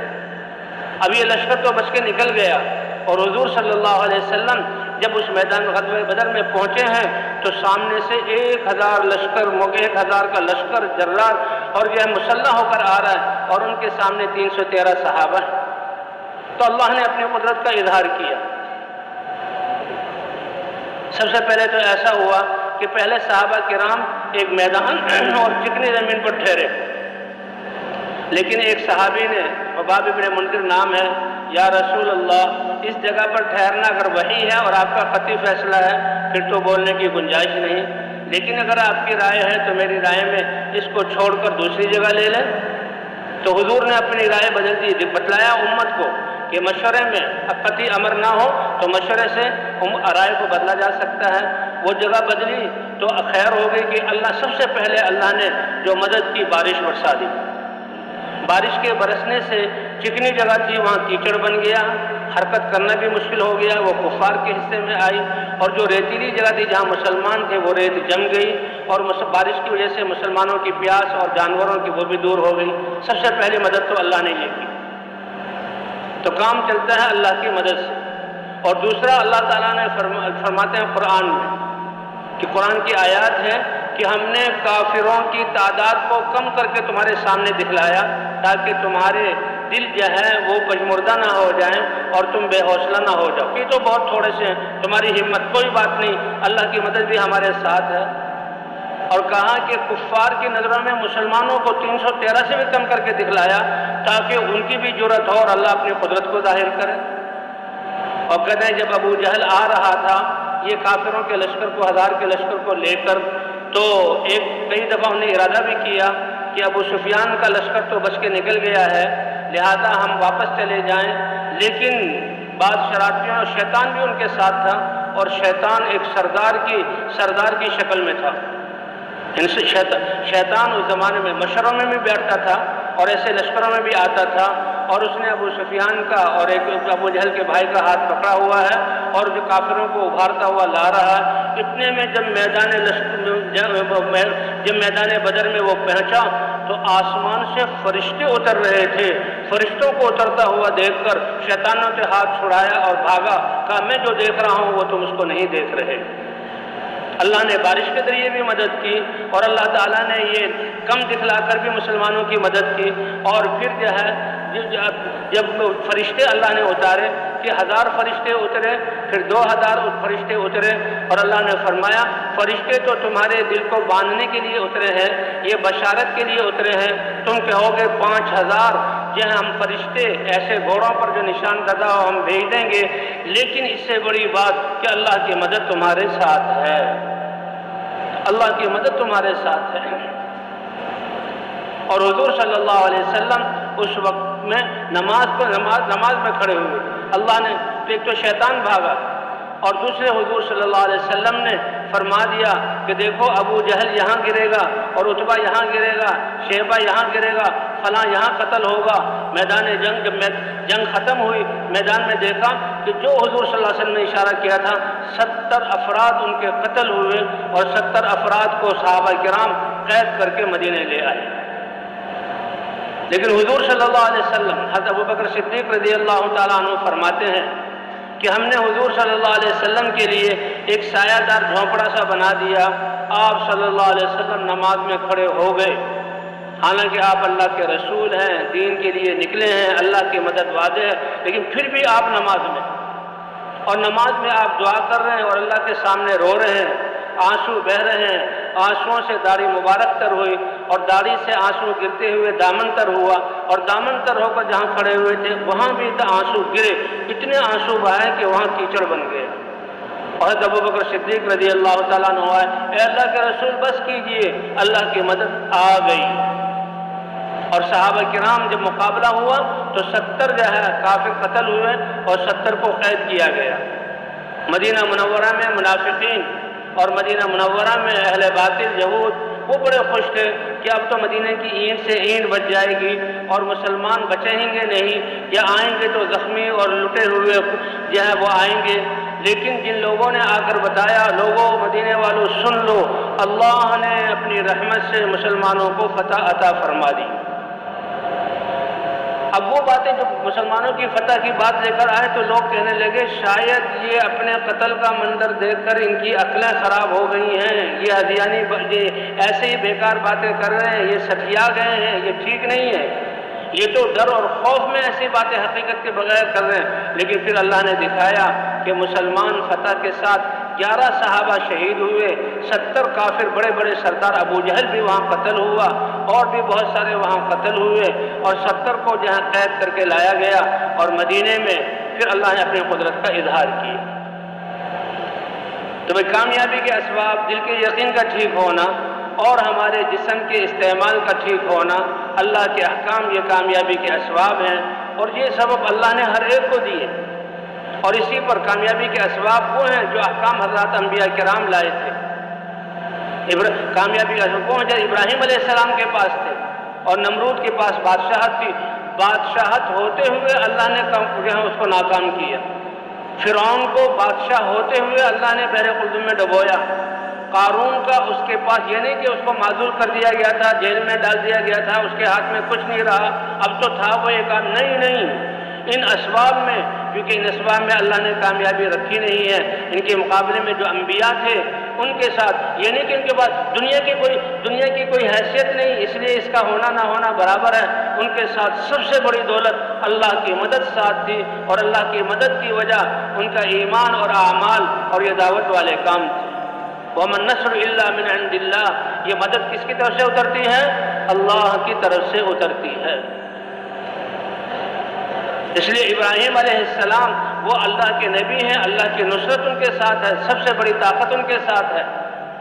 اور ان کے مقابلے میں نمرود، موسیٰ علیہ السلام، اللہ کی مدد ان کے ساتھ ہے، وہ بے سہارا نہیں ہیں۔ یہ تو دنیا کے اسباب ہیں جن کو ہم جو ہے ذریعہ سمجھتے ہیں، ان کی کوئی حیثیت نہیں، یہ تو بے جان ہے، ان سے وہ ہوگا جو اللہ چاہیں گے، اور یہی حضرات انبیاء کرام کی دعوت تھی۔ لا الہ الا اللہ کی دعوت کے ذریعے پہلے یقین کو درست کیا جاتا تھا، اور لا الہ الا اللہ کے ذریعے اللہ کی محبت کو غالب کیا جاتا، اللہ کی محبت ساری محبتوں پر غالب ہو جاتی، اور ایمان سے استعداد پیدا ہوتی ہے اللہ کے احکام کی، اور طلب پیدا ہوتی ہے اللہ کے احکام کی، اور یقین پیدا ہوتا ہے کہ کامیابی اللہ کے احکام کو پورا کرنے میں ہے۔ اللہ اپنا دین اتارتے تھے، اور حضرات انبیاء کرام دعوت کے ساتھ ساتھ اپنی امتوں کو وہ دین سکھاتے تھے۔ جب یہ حق دین کچھ لوگوں کی ذات میں جو ہے وجود میں آ جاتا، پھر اللہ باطل کو ختم کر کے زمین کا وارث ایمان والوں کو بناتے تھے۔ اور اللہ کا یہ وعدہ ہے، وعد اللہ الذین آمنوا منکم وعملوا الصالحات لیستخلفنہم فی الارض، کہ تم میں سے جو ایمان اور اعمال والے ہوں گے، جن کے پاس یہ دولت ہوگی، اللہ کا وعدہ ہے ساری دنیا والے بادشاہوں سے بادشاہتیں لے کر اور سیٹوں والوں سے سیٹ لے کر اللہ ایمان اور اعمال والوں کو خلافت عطا فرمائیں گے، جیسے پیچھے جو ہے ایمان اور اعمال والوں کو اللہ نے خلافت عطا فرمائی۔ تو اس طرح حضرات انبیاء کرام جب کلمے کی دعوت دیتے تھے ایمان بنتا تھا، پھر اللہ کا دین اترتا اور دین پر لوگ عمل کرنے والے بنتے۔ اللہ تعالیٰ باطل کے خلاف فیصلہ فرما کر کتنی قوموں کو اللہ نے مٹایا ان حق والوں کے موجود ہونے کی صورت میں، اور قوموں کا نام و نشان مٹ گیا، ایمان والوں کو وارث بنایا اور آگے ان کی نسلیں چلی۔ لیکن جب نبی چلے جاتے اور محنت چھوٹ جاتی تو پھر انسانیت الٹے پاؤں لوٹتی، اللہ پاک کسی قوم کو ہلاک نہ کرتے، پھر دوسرا نبی بھیجتے۔ 1,24,000 انبیاء کرام آئے اور ہوتے ہوتے سب سے آخر میں اللہ نے نبیوں کے سردار اپنے حبیب حضرت محمد صلی اللہ علیہ وسلم کو اسی کلمے کی دعوت اور پورا ضابطہ حیات اور وہ اعمال جس سے انسان دنیا آخرت میں کامیاب ہو، یہ دین دے کر بھیجا۔ اس لیے کہ حضرت عیسیٰ علیہ السلام کے بعد حضور صلی اللہ علیہ وسلم تک کوئی قابل ذکر نبی نہیں اس کا ذکر آتا۔ یہ 650 سال کا فاصلہ تھا، انسانیت دین سے بہت ہٹ چکی تھی۔ آپ کے دور کو جاہلیت کا دور کہا جاتا ہے۔ اللہ نے ساری کائنات پر رحمت کرنے کا ارادہ کیا اور اللہ نے انسانوں پر احسان کرنے کا ارادہ کیا، تو حضرت محمد صلی اللہ علیہ وسلم کو اسی کلمے کی دعوت دے کر دنیا کی طرف بھیجا اور اپنا دین قرآن اور احکام کی صورت میں حضور صلی اللہ علیہ وسلم پر اتارا۔ لقد من اللہ علی المؤمنین اذ بعث فیہم رسولا من انفسہم یتلو علیہم آیاتہ ویزکیہم ویعلمہم الکتاب والحکمہ وان کانوا من قبل لفی ضلال مبین۔ اللہ احسان جتلا رہے ہیں کہ یہ احسان تو سارے کائنات اور سارے انسانوں پر ہے، لیکن ایمان والوں نے نفع اٹھایا تو ان کی عظمت کو ظاہر کرنے کے لیے اللہ نے ان کا ذکر قرآن پاک میں کیا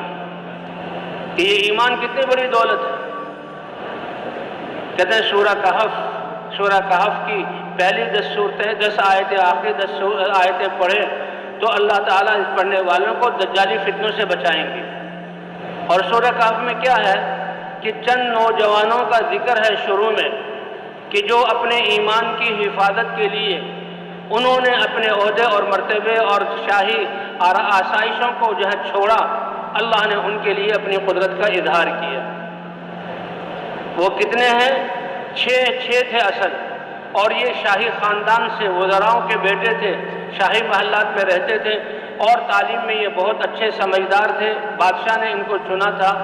اور ان کو بڑے بڑے عہدے دینے کی کوشش کی تھی، لیکن یہ جب جاتے تھے پڑھنے کے لیے تو راستے میں اہل اللہ اہل علم ان کو ملتے تھے اور وہ اللہ کی وحدانیت کو بتلاتے تھے، تو ان کا علم ان کے دل میں گہرائی کر گیا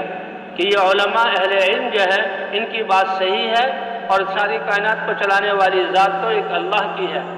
اور بادشاہ دھوکے میں ہے جو اپنے آپ کو اپنے رعایا کا رب کہتا ہے اور اپنے سامنے جھکاتا ہے، اور طاقت کے ذریعے ان کو اپنے سامنے ان کو قابو کیا ہوا ہے۔ یہ بچے سمجھ گئے، کہتے ایمان یہ ایسی ایک خوشبو ہے، ایسا یہ عشق کہ یہ چھپتا نہیں ہے۔ بادشاہ کو احساس ہو گیا کیونکہ سارے عوام، سارے فوجی، سارے انجینئر، سارے ڈاکٹر، سارے تاجر وہ تو بادشاہ کے سامنے جھکتے ہیں کہ ہمارے کرتا دھرتا تو یہ بادشاہ ہیں، لیکن ان جوانوں کی پیشانی اور ان کے تیوروں کو دیکھا بادشاہ سمجھ گیا، حتیٰ کہ اس کو پتہ لگ گیا کہ یہ تو مجھے مانتے نہیں۔ تو بادشاہ نے ان کو بلایا اور پہلے ان کو سمجھانے کی کوشش کی کہ دیکھو میں بادشاہ ہوں اور میری یہ قوت ہے، میری یہ سلطنت ہے، میری یہ حکومت ہے۔ یہ کمزور سے سہارے جن پر دنیا والے سہارا کرتے ان سے ڈرانا چاہا، لیکن جس کے دل میں اللہ کی ذات کا یقین آ گیا ساری دنیا کی طاقتیں ان کے سامنے ہیچ ہو جاتی۔ کہا دیکھو تمہاری یہ سارے جہاں آسائشیں جائیں گی اور سارے مرتبے جائیں گے، تم مجھے مان لو۔ انہوں نے کہا نہیں، ہم تو ایک اللہ پر ایمان لے آئے، وہی سب کچھ کرنے والا ہے۔ بادشاہ نے پہلے ان کو لالچ بھی دیا اور پھر بادشاہ نے دھمکی دی کہ دیکھو پھر میں تمہیں ایسی سزائیں دوں گا کہ تمہاری نسلیں یاد رکھیں گی۔ اس پر یہ نوجوان الگ ہوئے اور کہا کہ ہم نوجوان اور بچے ہیں، کہیں بادشاہ ہمیں تکلیفیں دے کر مجبور نہ کر دے، ہماری زبان سے ہمارے رب کے بارے میں گستاخی نہ ہو جائے، اس لیے اپنے ایمان کی حفاظت کے لیے نکل جاؤ۔ اللہ نے یہ واقعہ قرآن پاک میں ذکر کیا کہ وہ 6 نوجوان اپنے ایمان کی حفاظت کے لیے کہ وقتی طور پر تو بادشاہ کی پکڑ اور غصے سے بچے، آگے اللہ راہ نکالے گا۔ پھر اللہ نے عجیب ایسی راہ دکھلائی کہ وہ ایک نمونہ بنا کائنات کے لیے۔ اب یہ 6 لوگ اپنے ایمان کی حفاظت کے لیے جا رہے تھے، 6 نوجوان۔ راستے میں ایک چرواہا بکریاں چرا رہا تھا اور وہ بڑا سلیم الطبع تھا۔ اس نے دیکھا یہ 6 نوجوان تو بڑے نازک و نفیس اور شاہی خاندان کے لوگ ہیں، یہ جنگل کی طرف کہاں جا رہے ہیں؟ پوچھا کیا بات ہے، آپ لوگ اکٹھے ہو کے کہاں جا رہے ہیں؟ انہوں نے کہا بات یہ ہے کہ ہمیں تو اللہ نے ایمان عطا کیا، ہم نے اللہ کو پہچانا، ہم اپنے ایمان کی حفاظت کے لیے جا رہے ہیں، اس لیے سب کچھ چھوڑ دیا۔ تو کہنے لگا آپ تو بہت عظیم لوگ ہیں، آپ کا ساتھ رہنا تو میری سعادت۔ اس نے بھی اپنی بکریاں چھوڑ دی اور وہ جو ہے ان کے ساتھ ہو گیا۔ ساتھ میں یہ اب یہ گڈریا تھا، چرواہا تھا، اس کا کتا بھی اس کے ساتھ ہو گیا۔ سبعۃ وثامنہم کلبہم، 7 نوجوان، 6 تو اپنے ایمان کی حفاظت کے لیے نکلے اور ایک ان کی صحبت میں رہ کر اللہ کے فضل کو حاصل کرنے کے لیے نکلا، اور کتا ان کی پہرے داری کے لیے نکل گیا۔ اللہ اکبر! اللہ نے اپنی قدرت کا کیا اظہار کیا۔ ایک غار آئی، یہ غار میں گئے کہ بھئی چلتے چلتے بہت تھک گئے ہیں، سانس چڑھ گیا ہے، تھوڑا سا آرام کر لو، تھکاوٹ دور ہو تو پھر اگلا جہاں سوچیں گے۔ تو وہ کہتے ہیں ساتھ وہ کتا ان کا غار کے منہ پر بیٹھ گیا جیسے پہرے کے لیے بیٹھتا ہے۔ وَقَلْبُهُمْ بَاسِطٌ ذِرَاعَيْهِ بِالْوَسِيدِ، غار کے منہ پر ایسے ہاتھ کھڑے کر کے بیٹھ گیا، اور یہ 7 سوئے۔ اللہ فرماتے ہیں کہ یہ اپنے دین کی، ایمان کی حفاظت کے لیے نکلے تھے۔ ہم نے اپنی قدرت کا یہ اظہار کیا کہ 309 سال اللہ فرماتے ہیں ہم نے ان کو نیند ان پر مسلط کی اور سلا کے ان کو زندہ رکھا۔ وَنُقَلِّبُهُمْ ذَاتَ الْيَمِينِ وَذَاتَ الشِّمَالِ، یہ لوگ جو اپنے ایمان کی حفاظت کے لیے نکلے تھے اور زمین پر سوئے ہوئے تھے، زمین کھاتی ہے جسم کو، اللہ فرماتے ہیں ہم اپنی قدرت سے ان کی کروٹوں کو دائیں اور بائیں بدلتے تھے۔ اور وہ غار کا منہ تھا، یہ اندر سوئے ہوئے تھے، سورج نکلتے ہوئے اس کی کرنیں اندر آتی تھی۔ تو قرآن پاک میں ہے وَتَرَى الشَّمْسَ إِذَا طَلَعَتْ تَزَاوَرُ عَنْ كَهْفِهِمْ ذَاتِ الْيَمِينِ وَإِذَا غَرَبَتْ تَقْرِضُهُمْ ذَاتَ الشِّمَالِ،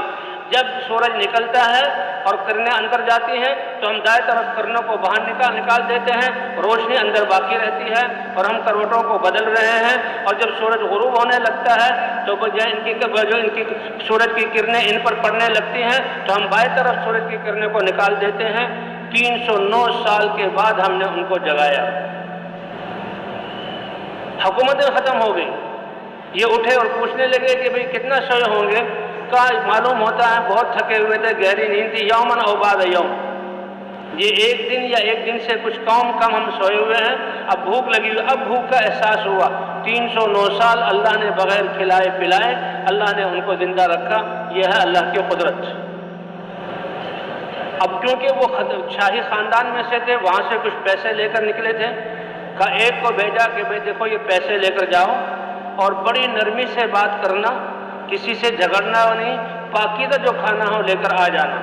اب وہ تو سمجھے ہیں کہ بھئی وہی معاملہ ہے، وہی حکومت ہے، کسی کو پتہ نہ لگے، اللہ نے نظام بدل دیا، یہ ہے اللہ کی قدرت۔ جب وہ دکان والے کے پاس گئے تو دکان والا پہلے تو شکل دیکھ کے حیران ہوا، 309 سال پہلے کا لباس، شکل، بال اور صورت وہ کیا ہوگی، اور آج اس زمانے کا نیا زمانہ، نئی ترقی، اس میں کیا بدلا ہوگا۔ لیکن چلو جنگل سے کوئی آیا ہے، کھانا بھی لیا، کھانا لے کر اب جب پیسے دینے لگا تو وہ تو سکے جیسے کہ کسی خزانے کے ہو، اس پر بات بڑھ گئی، بھئی یہ پیسے کہاں سے ہے، تم کہاں سے آئے ہو، اور بات بڑھتے بڑھتے کہ یہ تو ایک خزانہ ہے، اور پھر ایسے آدمی کا جس کی یہ کیفیت ہے جیسے جنگل کا لگتا ہے، کہاں سے آیا، بادشاہ تک بات پہنچ گئی۔ اور اس زمانے کا بادشاہ ایمان والا تھا اور عوام بگڑی ہوئی تھی، اور وہ دعائیں کرتا تھا۔ کیسے ایمان والے ہمدرد ہوتے، اے اللہ اپنی قدرت کا کوئی اظہار کر دے، میری رعایا ایمان والی بن کر نجات پالے۔ تو اللہ نے اپنی قدرت کا اظہار کیا کہ اس بادشاہ کے زمانے میں جو انصاف والا، اللہ کے اطاعت والا تھا، ان کو 309 سال سلا کر اس زمانے میں ان کو جگا کر اپنی قدرت کا اظہار کیا۔ اللہ پہلے بھی جگا سکتے تھے، یہ اللہ اپنے بندوں کی کیسے قدردانی کرتے ہیں۔ بادشاہ، اب اس کو بادشاہ کے پاس لے جایا گیا، بادشاہ بھی حیران ہوا، اور پھر اس میں بتایا ہم تو 7 نوجوان تھے، 6 تھے، 7 میں مل گئے، ہم نکلے تھے۔ تو پھر بادشاہ کو یاد آیا کہ بادشاہوں نے ایک دوسرے کو وصیت کی تھی کہ 7 نوجوان شاہی مجرم وہ نکلے تھے، ان کے نام یہ ہے، تختی پر لکھے ہوئے تھے، اور وہ تختی رکھی ہوئی تھی کہ جب بھی ملے تو ان کو سزا دی جائے۔ تو بادشاہ کو یہ بات معلوم تھی، اس نے وہ تختی منگائی تو جو وہ 6 نام اس نے بتائے تھے وہی نام تھے۔ بادشاہ نے اللہ کا شکریہ ادا کیا کہ اللہ نے اپنی قدرت کو ظاہر کیا ہے، اور اپنی عوام کو لے کر گیا اور پھر وہاں مسجد بنوائی۔ تو یہ ہے، اور پھر یہ علماء فرماتے ہیں کہ دیکھیں یہ کتا چرواہا تو صرف ان کی صحبت میں رہا، اللہ نے اس کے لیے بھی اپنی کتنی قدرت کا اظہار کیا، اور یہ جو کتا ایک جانور تھا اس کا ذکر بھی اللہ نے قرآن پاک میں کیا۔ وَقَلْبُهُمْ بَاسِطٌ ذِرَاعِهِ بِالْوَسِيطِ، ایک دفعہ یہ ذکر کیا، اور جو ہے ثَلَاثَةٌ رَابِعُهُمْ كَلْبُهُمْ وَخَمْسَةٌ سَادِسُهُمْ كَلْبُهُمْ سَبْعَةٌ وَثَامِنُهُمْ، 3 دفعہ وہاں پر اللہ نے تذکرہ کیا، اس کتے کا بھی ذکر کیا جو ایمان والوں کی صحبت میں چلا۔ تو علماء فرماتے ہیں کہ جو اپنے ایمان کی حفاظت کے لیے جو 6 نوجوان یا 7 نوجوان چلے تھے، اللہ نے ان کے لیے ان کو 309 سال سلایا اور بغیر کھلائے پلائے ان کو جہاں زندہ رکھا، اور ان کے اس جو قدرت ظاہر کی پوری قوم کی ہدایت کا ذریعہ بنایا۔ اللہ نے تو ہمیں ایسی امت میں پیدا کیا کہ جن کی ذمہ داری ہے کہ قیامت تک آنے والے انسانوں کے دلوں میں ایمان اور یقین کیسے آ جائے اور ان کی زندگی کیسے پاکیزہ بن جائے، ان کو اللہ کتنا اجر عطا فرمائیں گے، اور ان کے لیے اللہ ان کی اپنی قدرت کو کیسا اظہار فرمائیں گے۔ جیسے کہ ہر مجلس میں کہا جا رہا ہے کہ ہم حضرت محمد صلی اللہ علیہ وسلم کی امت میں ہیں، آپ سید الانبیاء ہیں، آپ کی امت بھی خیر الامم ہے۔ حضور صلی اللہ علیہ وسلم کے ختم نبوت کے صدقے اللہ تعالیٰ نے اس ایمان کی محنت کو اس امت کا فریضہ قرار دیا۔ کنتم خیر امت اخرجت للناس تأمرون بالمعروف وتنہون عن المنکر وتؤمنون باللہ، بہترین امت اس کو قرار دیا گیا۔ اس لیے حضور صلی اللہ علیہ وسلم نے پہلے دن سے امت کو اس محنت میں اپنے ساتھ لیا۔ ایمان کا حکم آیا، ایمان کی آپ دعوت دے رہے ہیں، اور جو ایمان قبول کرتا ہے وہ فوراً اس کی دعوت کو شروع کرتا ہے۔ اس لیے حضور صلی اللہ علیہ وسلم کے ساتھ جو ایمان صحابہ کی سیرت بیان ہے، ہر ایک دعوت میں دعوت کو لے کر کھڑا، مرد بھی عورت بھی۔ حضور صلی اللہ علیہ وسلم نے حضرت خدیجہ رضی اللہ تعالیٰ عنہ کو سب سے پہلے گھر والوں میں دعوت دی، اے خدیجہ لات اور عزیٰ سے برات ظاہر کرو، اور اشہد ان لا الہ الا اللہ اشہد ان محمد رسول اللہ، اس کی گواہی دو۔ حضرت خدیجہ رضی اللہ تعالیٰ عنہ نے عرض کیا، اے اللہ کے رسول، آپ اپنے اتنے بڑے کام کی ابتدا میری ذات سے کر رہے ہیں، تو اس لیے میں اس سعادت کو حاصل کرتی ہوں اور فوراً لا الہ الا اللہ کی گواہی دیتی ہوں۔ انت اول من یدعو وانا اول من یستجیب، اور دعوت کو قبول کر کے بہت بڑی تاجرہ تھی، اور شام مال جاتا تھا اور مکے میں بکتا تھا، شام سے مکے میں مال آتا وہاں بکتا تھا، نعمتوں کی یہ فراوانی تھی۔ حضور صلی اللہ علیہ وسلم کا یہ خانوادہ تھا، بچے تھے، لیکن جو ہی کلمہ پڑھا تو تجارت کی فکر کو چھوڑ کر اب انسانیت کو، مردوں عورتوں کو کفر سے کیسے بچانا، جہنم سے کیسے بچانا ہے، اس دعوت میں لگی، اور اپنا مال حضور پر خرچ کیا، حضور کے دین پر خرچ کیا، صحابہ اور یتیموں اور بیواؤں پر خرچ کیا، یہاں تک کہ تھوڑے ہی دنوں میں گھر کا سارا سامان ختم ہو گیا اور فاقے کی نوبت آ گئی، اور حضور صلی اللہ علیہ وسلم اپنے گھر سے بھوک کی حالت میں بیت اللہ جا رہے ہیں۔ لیکن بھئی یہ بھوک اللہ کے دین کی وجہ سے، یہ کتنی اللہ کے ہاں اس کی قدر ہے۔ جبرائیل علیہ السلام آئے اور عرض کیا، اے اللہ کے رسول، آپ کے گھر میں فاقہ، تو سنیے اللہ نے آپ کی بیوی خدیجہ کو اس فاقے کی وجہ سے سلام بھیجا ہے۔ اس لیے یہ امت حضور صلی اللہ علیہ وسلم کے ساتھ دعوت میں شریک، پہلے دن سے حضور صلی اللہ علیہ وسلم نے امت کو دعوت میں شریک کیا۔ ہر مسلمان مرد اور عورت وہ دعوت دینے والا تھا۔ مدینہ منورہ مہاجرین جو آئے اور انصار مدینہ وہ تو پہلے ہی قرضوں میں دبے رہتے تھے، اب مہاجرین کا خرچہ بھی آ گیا، انہوں نے ان کو جگہیں بھی دی، انہوں نے ان کے کھانے بھی دیے، اور انہوں نے ہر چیز میں ان کا ہاتھ بٹایا، خرچے ان کے زیادہ ہو گئے، اور صاحب انصار مدینہ بھی دین کی خدمت میں لگے، کمائی کا وقت کم ہو گیا، لیکن اللہ نے ان کی جانوں مالوں میں ایسی برکت دی کہ ان کو غنی بنا دیا۔ اور 10 سال کی مدینہ منورہ کی زندگی میں حضور نے صحابہ کو اپنے گھروں کو مرتب کرنے اور گھروں کو بنانے کے لیے نہیں چھوڑا، بلکہ 100 سفر صحابہ سے کروائے ہیں، اس زمانے کے سفر کہ صحابہ کرام اس دین کی محنت کو لے کر نکلتے تھے۔ اس دعوت والی محنت کی وجہ سے نماز جیسی دولت ملی، نماز والے صحابہ کرام بنے اور ان کے ہر شعبے میں اللہ کے احکام زندہ ہوئے، ان کی تجارتیں پاکیزہ ہوئی، ان کی فیصلوں میں اللہ کے احکام آئے، اور ایسے کہ ان کے اعمال کی وجہ سے وہ اعمال وہ جو انسانیت کے لیے ہدایت کا ذریعہ بنے۔ وہ صحابہ کرام میدانوں میں اتر کر کہتے تھے ہماری زندگی دیکھ لو اور ہم جیسے ہو جاؤ، اور واقعی ان کی زندگی کو دیکھ کر قوموں کی قومیں بدلی اور دین اسلام میں آئی۔ حضرت جریر رضی اللہ تعالیٰ عنہ کا واقعہ ہے کہ ان کی تجارت کیسی پاکیزہ تھی۔ ان کو ایک گھوڑے کی ضرورت تھی، غلام کو لے کر وہ بازار میں آئے، غلام سے کہا دیکھو کوئی گھوڑے کا تاجر گھوڑا بیچنے والا آئے تو اچھا گھوڑا اگر ہو تو خرید لینا، اور میں ذرا اپنی ضرورتیں پوری کر آؤں۔ وہ اپنی پوری ضرورت کو پورا کرنے گئے، بعد میں آئے تو دیکھا بہت عمدہ گھوڑا کھڑا ہوا ہے اور غلام گھوڑے کو تھامے ہوئے ہے، اور اس گھوڑے کا مالک بھی ہے۔ حضرت جریر کیونکہ سردار تھے اور بڑے شاہ سوار تھے اور گھوڑوں کی نسلوں کو اور قیمتوں کو جانتے تھے، غلام سے پوچھا کہ یہ گھوڑا کتنے کا خریدا؟ کہ 400 درہم کا، 400 چاندی کے سکوں کا خریدا ہے۔ حضرت جریر سمجھ گئے کہ اس کے مالک کو اس گھوڑے کی قیمت معلوم نہیں، یہ تو سادہ آدمی ہے، 400 میں بیچ رہا ہے۔ اب بات بیٹی بڑے خوش ہو جاتے ہیں اور اپنے غلام کو بڑی شاباش دیتے ہیں، اور بالکل یہ جائز سودا ہے، مالک اپنی خوشی سے بیچ رہا ہے، کوئی اس میں خرابی نہیں۔ لیکن اللہ اکبر کیا دل کے جذبات تھے، وہ اس مالک سے کہتے ارے بھائی 400 کا تو نہیں ہے گھوڑا، وہ سمجھا شاید کم کرائیں گے، وہ بھی تیار ہو گیا ہو کہ شاید کچھ کم کر دیں گے، نہیں کیا تم 500 کا بیچو گے؟ وہ حیران ہو گیا کہ یہ کیا بات کہ خریدنے والا 100 درہم اور زیادہ، وہ کہنے کا جی تو 400 پہ تیار تھا، 500 میں لے لیجئے۔ کہ نہیں بھائی نہیں، 500 میں نہیں، میں اس کو 600 میں لوں گا۔ وہ 600 پر تیار ہوا، ابے بھائی 600 پہ تیار ہو گیا، میں تمہیں 700 دوں گا۔ 700 پہ تیار ہو گیا تو 800 پر اس کو راضی کیا اور 800 درہم اس کو دیے، اور فرمایا کہ ہم نے اسلام پر حضور سے بیعت کی تھی اور ہم نے انسانوں کی ہمدردی خیر خواہی پر بیعت کی تھی، اس بیچنے یہ دیہات کا آدمی ہے، اس کی خیر خواہی یہ ہے کہ اس کا گھوڑا 800 درہم کا ہے تو میں اس کو 800 درہم عطا کروں۔ ایسی پاکیزہ تجارت ان کی بنی، ایسی پاکیزہ تجارت ان کی بنی۔ ان کی زندگی میں یہ اللہ کا دین زندہ ہوا۔ حضرت علی رضی اللہ تعالیٰ عنہ کے بارے میں آتا ہے کہ حضرت علی رضی اللہ تعالیٰ عنہ بازار سے گزر رہے تھے، ایک یہودی کے پاس ایک زرہ دیکھی، فوراً یاد آ گیا یہ تو میری وہ زرہ ہے جو بہت پہلے گم گئی تھی، تو یہ یہودی کے پاس ہے، اور واقعی اس یہودی نے چوری کی تھی۔ حضور صلی اللہ علیہ وسلم حضرت علی رضی اللہ عنہ سامنے آ گئے کہ بھائی یہ زرہ تو میری زرہ ہے، اور وہ امیر المومنین ہیں حضرت علی، یہ ان کی امارت کا زمانہ ہے، یہ نہیں کہ میں سچا ہوں میری زرہ ہے مجھے پتہ ہے اور حق ہے میں لے لوں۔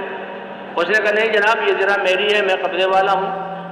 تب کیا ہے کہ امیر المومنین ہے اور سامنے ایک یہودی ہے، تو قاضی کے پاس فیصلہ لے جایا جائے۔ قاضی شریح جو حضرت علی رضی اللہ تعالیٰ عنہ کے مقرر کردہ قاضی تھے، وہ قاضی تھے، ان کے سامنے فیصلہ لے جایا گیا۔ تو حضرت قاضی شریح نے کہا امیر المومنین آپ مدعی ہیں، اس زرہ کا دعویٰ کر رہے ہیں یہ آپ کی ہے، اور آپ کا خصم اور مقابل یہودی ہے جس کے قبضے میں ہے۔ اللہ کے رسول صلی اللہ علیہ وسلم نے ارشاد فرمایا، جی ہاں البینۃ علی المدعی والیمین علی من انکر، اگر آپ مدعی ہیں تو آپ 2 گواہ لے آئیں کہ یہ زرہ آپ کی ہے، کیونکہ حدیث میں یہ ہے۔ اب اس میں یہ نہیں کہ آپ تو سچے ہیں، آپ امیر المومنین ہیں، آپ جانتے نہیں، اللہ کا حکم کیا ہے سب کچھ قربان کر دو، تو آپ 2 گواہ لائیے۔ حضرت علی رضی اللہ تعالیٰ نے کیا اے شریح انہی کے بنائے ہوئے قاضی، میرے 2 گواہ ہیں میرے پاس، ایک گواہ جو ہے وہ میرا آزاد کردہ غلام قمبر ہے، اور دوسرا جو ہے میرا گواہ جو ہے میرے بیٹے حسن یا حسین، ان دونوں میں سے کوئی ایک ہے۔ اللہ اکبر۔ قاضی شریح نے کیا کہا، اے امیر المومنین یہ قمبر جو غلام آزاد کر چکے ہیں آپ، اس کی گواہی تو شریعت میں قبول ہے، لیکن بیٹے کی گواہی باپ کے لیے شریعت میں قبول نہیں۔ ایک روایت میں تھا حضرت علی نے کہا اے شریح کیا کہہ رہے ہو، کیا تم نے یہ نہیں سنا کہ حسن اور حسین سیدہ شباب اہل الجنہ، یہ جنت والے ہیں اور جنت کے نوجوانوں کے سردار ہیں، حضور کے نواسے ہیں۔ کہ نہیں، شریعت کا حکم یہ ہے کہ بیٹا جو بھی ہو باپ کے لیے گواہی دے، قبول نہیں۔ حضرت علی نے کہا ٹھیک ہے، جو اللہ کا حکم ہے، اللہ کے رسول کا سر آنکھوں پر، اور جب میں گواہ پورے نہیں کر سکا تو یہ جو فیصلہ اس یہودی کے لیے ہے۔ یہ یہودی سارا ماجرا دیکھ رہا تھا، یہ منظر امیر المومنین ان کا کیا جہاں بنایا ہوا قاضی، اور پھر یہ فیصلہ جو شریعت کے احکام، حق کچھ اور ہے لیکن فیصلہ جو شریعت کے احکام اس کے مطابق، تو وہ فوراً کہنے لگا اشہد ان لا الہ الا اللہ واشہد ان محمدً عبدہ ورسولہ۔ اگر ایسے انصاف والا فیصلہ ہے اور اللہ کے جو احکام ہیں اس کی ایسی تدبیر تو میں ایمان لاتا ہوں۔ اور کہا اے علی، واقعی یہ زرہ تم سے گر گئی تھی اور میں نے اس کو چھپا لیا تھا، یہ زرہ تمہاری زرہ ہے، اب میں سچ بتاتا ہوں اور میں مسلمان ہو گیا ہوں۔ جب مسلمان ہوئے حضرت علی نے اس کو گلے لگایا اور کہا جب اب تم مسلمان ہو گئے تو ہمارے بھائی ہو، یہ زرہ بھی تمہیں ہدیہ کرتا ہوں اور اس زرہ کے ساتھ ایک گھوڑا بھی تمہیں عطا کرتا ہوں۔ تو بھئی ایسے معاشرہ اور ایسے احکام اور ایسے انصاف اسلام کا کہ مسلمان ان احکام پر آ جائیں تو ان کی زندگی ہدایت کا ذریعہ بن جائے۔ حضور صلی اللہ علیہ وسلم والے اخلاق۔ ایک اہل کتاب میں سے ایک شخص آیا اور اس نے دیکھا حضور صلی اللہ علیہ وسلم کو پیسوں کی کوئی ضرورت ہے، حضور صلی اللہ علیہ وسلم کو کچھ چیز جہاں دے دیا، کھجوریں دی یا کھجوریں شاید دی، اور وقت مقرر ہو گیا کہ اتنے عرصے کے بعد آپ یہ کھجوریں مجھے واپس کر دیں گے۔ حضور نے فرمایا ٹھیک ہے، لیکن ابھی وہ وقت پورا آیا نہیں تھا، وہ جو مدت تھی وہ پوری گزری نہیں، وہ وقت آیا نہیں تھا کہ وہ آ گیا، اور حضور صلی اللہ علیہ وسلم کے ساتھ جھگڑنے لگا اور آپ کے بارے میں تم جو ہے آل عبد المطلب ہو، ہمیشہ ٹال مٹول کرتے ہو، حق والوں کا حق ادا نہیں کرتے، ایسی باتیں کہنے لگا۔ حضرت عمر رضی اللہ تعالیٰ عنہ کی تو آنکھیں گھوم گئی اور غصے میں آئے، یا رسول اللہ اجازت دیجیے اس کی گردن اڑا دو۔ حضور صلی اللہ علیہ وسلم نے فرمایا اے عمر ایسا نہیں، یہ حق والا ہے اور حق والے کو بات کرنے کی گنجائش ہے، تم مجھ سے یہ کہو اے اللہ کے رسول اس کا جو قرضہ ہے اس کو ادا کر دیجئے۔ ہاں اس کو اتنا کہہ سکتے ہو او بھائی مانگنے میں ذرا تہذیب والا طریقہ اختیار کرو، اے جاؤ عمر یہ جو ہے یہ اس کی جاؤ اپنے میں تو وہاں خزانہ ہے اس میں سے جو اس کا حق ہے وہ بھی ادا کرو، اور کچھ اس کو زائد بھی کھجوریں دے دو، یہ تم نے جو غصے سے اس کو ڈانٹا ہے اس ڈانٹ کے بدلے میں یہ زائد دے دو۔ یہ فیصلہ جو حضور کا سنا تو وہ فوراً اس نے کہا اشہد ان لا الہ الا اللہ واشہد ان محمدً عبدہ ورسولہ۔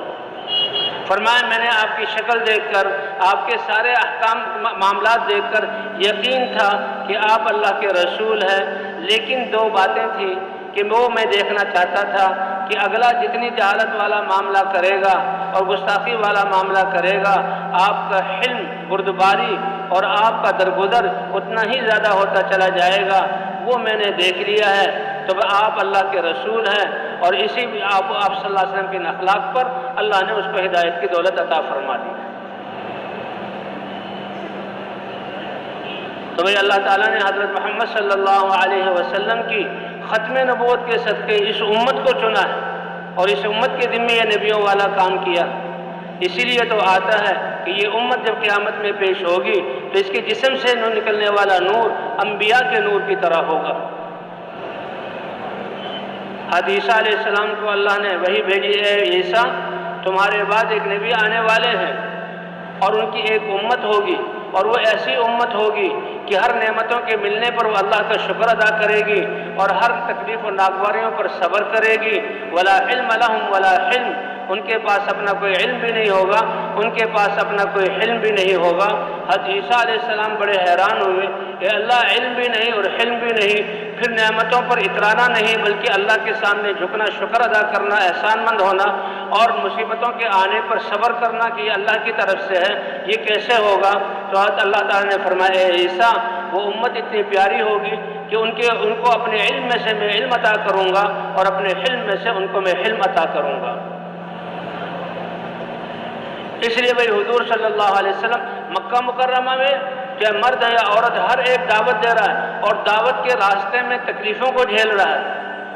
حضرت بلال کو کیسے ان تکلیفیں دی گئی، حضرت خباب کو کیسے تکلیفیں دی گئیں، ہر زندیدہ کو کیسے پیٹا گیا، سمیہ نے شہادت حاصل کی، اور مدینہ منورہ میں آ کر انصار اور مہاجرین سب کے سب اللہ کے راستے میں نکل رہے ہیں، اور اللہ تعالیٰ نے حضور صلی اللہ علیہ وسلم نے 100 سفر اس دین کے پیغام کو پہنچانے کے کروائے، اور حضور صحابہ کے لیے سب سے بڑی قربانی مدینے جیسے شہر کو چھوڑنا، مسجد نبوی کی نمازوں کو چھوڑنا،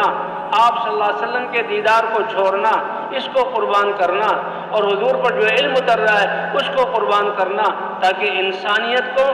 جہنم سے نجات مل جائے۔ یہ اتنا بڑا امر ہے اللہ کے ہاں کہ صحابہ کرام نے ان ساری چیزوں کو چھوڑا تاکہ انسانیت جو ہے جہنم سے بچ جائے۔ اور اللہ نے قرآن پاک میں اتارا، رجال صدقوا ما عاهدوا الله علیہ فمنهم من قضى نحبه ومنهم من ينتظر۔ صحابہ کو کامل مرد اللہ گواہی دے رہے ہیں، اللہ یہ اعزاز دے رہے ہیں، اللہ یہ انعام ان کو عطا فرما رہے ہیں، اور اللہ بتا رہے ہیں کہ دیکھو جو انہوں نے اللہ سے وعدہ کیا تھا، اے اللہ ہم تیرے بندے ہیں، ہماری جان اور مال اور صلاحیتیں تیری رضا اور تیرے دین کو زندہ کرنے کے لیے لگیں گی۔ اللہ کہہ رہے ہیں انہوں نے اپنے اس وعدے کو پورا کر دکھایا، اور حتیٰ کہ اپنی جانوں کو اللہ میرے راستے میں قربان کر دیا، اور جو باقی ہیں وہ بھی اسی انتظار میں ہیں کہ اے اللہ ہماری جانیں کب تیرے راستے میں جہاں قبول ہوں گی۔ فَمِنْهُمْ مَنْ قَضَى نَحْبَهُ وَمِنْهُمْ مَنْ يَنْتَظِرُ۔ تو مدینے جیسے حضور جیسی ہستی کو، اور جو حضور پر علم اتر رہا ہے حضور سے براہ راست لے کر اور امت تک پہنچانا، اس چیز کو چھوڑا امت کی ہدایت کے لیے۔ اسی لیے اللہ تعالیٰ نے پھر ان کے لیے اپنی رضا کا کہ اللہ ان سے راضی ہو گیا، اور جو بھی ان کے راستے پر چلے گا اللہ ان کو بھی اپنی رضا عطا فرما دیں گے۔ بھائی یہاں مجلس میں جمع ہونے کا مقصد اور ان سارے بیانات کا مقصد کہ مسلمان اپنی حیثیت کو پہچانے، اپنی ذمہ داری کو پہچانے، اللہ کے انعامات اور وعدوں کو پہچانے۔ اللہ نے ہمیں ایمان عطا کیا، حضرت محمد صلی اللہ علیہ وسلم جیسے نبی عطا کیے، اور دین اسلام جیسا دین عطا کر کے اس دین کو ساری انسانیت تک پہنچانے کی ذمہ داری عطا کی۔ آپ صلی اللہ علیہ وسلم نے فرمایا، انا حظکم من النبیین۔ قیامت میں جو نسبت چلے گی ملکوں کی، زبانوں کی، علاقوں کی، بادشاہتوں کی، قبائل کی نہیں، قیامت میں ساری نسبتیں ختم۔ قیامت میں نسبت کون اللہ کا بندہ ہے اور کون کس امت میں ہے۔ فرمایا سارے انبیاء کی امتیں ان کے ساتھ ہوں گی، اور اے میرے امتی تم کتنے خوش قسمت ہو، تمہاری نسبت حضرت محمد صلی اللہ علیہ وسلم کے ساتھ ہوگی۔ انا حظکم من النبیین، میں نصیبہ ہوں تمہارا، کیونکہ حضور صلی اللہ علیہ وسلم سید الانبیاء، اللہ کے حبیب حضرت محمد صلی اللہ علیہ وسلم سرور کائنات، کہاں ہے ان کی امت؟ اور پھر حضور صلی اللہ علیہ وسلم نے فرمایا میرے لیے بھی بڑی نصیبی کی بات ہے، انتم حظی من الامم، کہ امتیں پہلے نبیوں کو بھی اللہ نے دی، لیکن جو سب سے بہترین امت تھی اللہ کے ہاں، اللہ نے وہ امت مجھے عطا کی، اور ان کا سب سے بہتر ہونے کی وجہ کہ نبیوں والا کام اس امت کو ملا۔ اللہ کے رسول بھی فخر فرما رہے ہیں،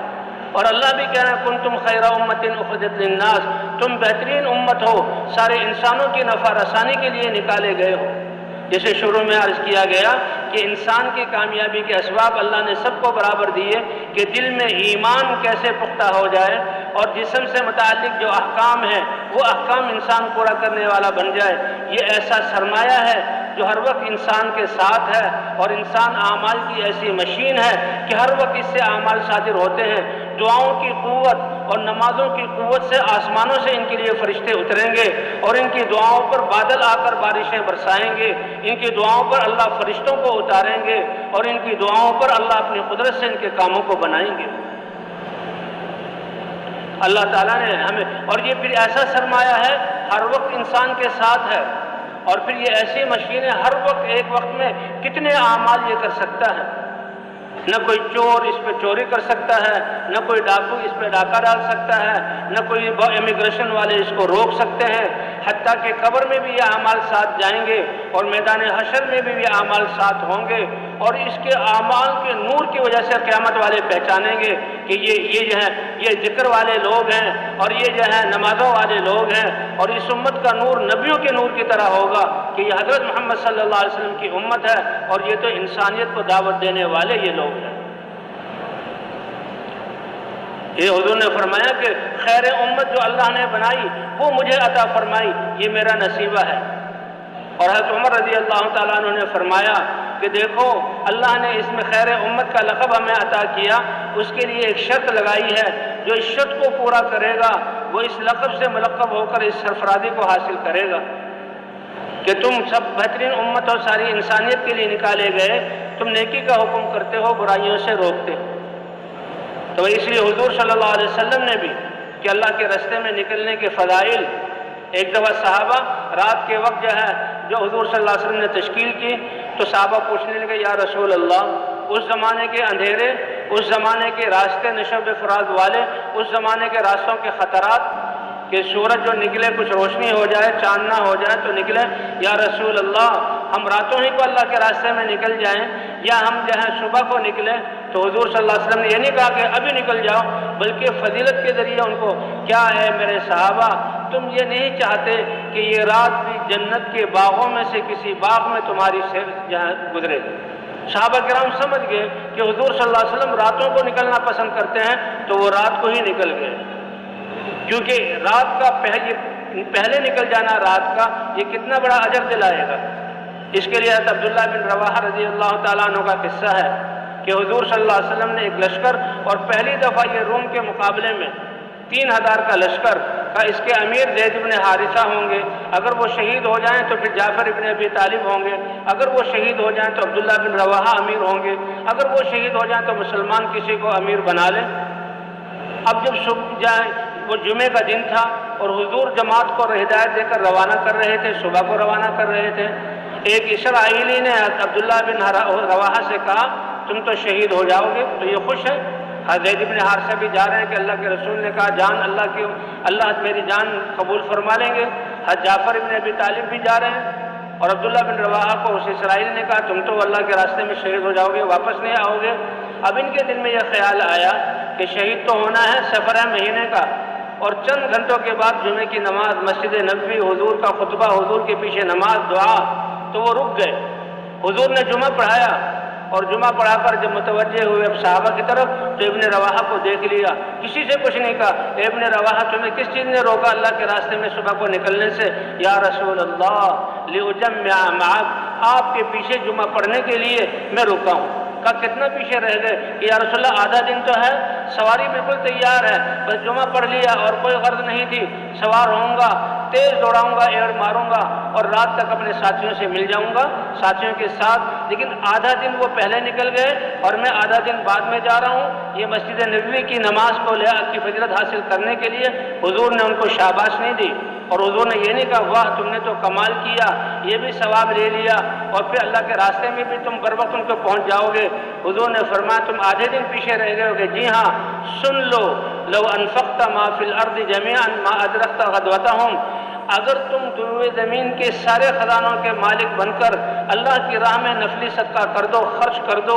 اس ثواب کو تمہارے ان اعمال کے ثواب سے ملا دیا جائے تو وہ آدھا دن جو پہلے نکلے ہیں مجھے چھوڑ کر، یہاں کی نماز کو چھوڑ کر، تم ان کے آدھے دن کے ثواب کی ذاتی کو پا نہیں سکتے۔ اس لیے بھئی یہ اعمال یہ اعمال ہیں جو ہمارا سرمایہ ہے، اللہ کے راستے میں نکلنا، جس کو اللہ نے اپنے دین کی مدد قرار دیا، کتنا بڑا اعزاز ہے۔ حضرت مولانا الیاس صاحب رحمۃ اللہ علیہ، لوگ ان کے پاس آتے تھے کہ جی سود ہم پر جہاں غالب آ گیا، ہم بنیوں کے جہاں شکنجے میں پھنس گئے، تو اللہ کے راستے میں نکل جاؤ۔ ایک آیا کہ جی بچے بیمار ہیں، گھر والے بیمار، اللہ کے راستے میں نکل جاؤ۔ یقین تھا الحمدللہ وہ لوگ اللہ کے راستے میں نکلے، نہ انسانوں کی نظروں میں ناممکنات مشاکل میں سے اللہ نے ان کو نکالا ہے، اور اللہ نے ان کے کام بنائے ہیں، کیونکہ اللہ کی مدد سے سارے کام بنتے ہیں۔ اور بھئی آج انسانیت کن حالات سے گزر رہی ہے، کن پریشانیوں میں مبتلا ہے، اور کیسے کیسے انہی حالات، یہ وبائیں اور یہ پریشانیاں اور یہ مہنگائی۔ حضرت مولانا یوسف صاحب رحمۃ اللہ علیہ سے لوگوں نے آ کر شکایت کی، آج جس چیز کا ہم شکار ہیں، شیخ حضرت جی یہ تو بہت مہنگائی ہو گئی، چیزیں ہماری خرید سے باہر ہو گئی، بھوکے مر رہے ہیں۔ تو حضرت مولانا یوسف صاحب رحمۃ اللہ نے فرمایا دیکھو اللہ تعالیٰ جو رب ہے، اللہ کے ہاں یہ انسان اور ایک چیزیں یہ ترازو کے دو پلڑوں کی طرح ہے، انسان اور یہ اشیاء مخلوقات ترازو کے دو پلڑوں کی طرح ہے۔ جب انسان اپنے ایمان اور اعمال کو بنا کر اللہ کے ہاں قیمتی بن جاتے ہیں تو اللہ چیزوں کو ہلکا کر دیتے ہیں، سستا کر دیتے ہیں۔ یہ بھاؤ آسمانوں سے مقرر ہوتے ہیں، حکومتیں بھاؤ مقرر نہیں کرتی، یہ تو مجبور ہوتے ہیں، بندھے ہوئے ہوتے ہیں کسی کے ہاتھ میں، فیصلے کی ڈور اللہ کے ہاتھ میں ہے۔ فرمایا انسان ایمان اور اعمال سے جب اپنے آپ کو قیمتی بنا لیتا ہے، اللہ تعالیٰ چیزوں کی فراوانی اور ان کو سستا کر کے لوگوں تک پہنچا دیتے ہیں۔ لیکن جب انسان اپنے ایمان اور اعمال سے نکل کر اپنے آپ کو بے قیمت کر دیتا ہے تو چیزوں کی قیمتیں زیادہ ہو جاتی ہیں۔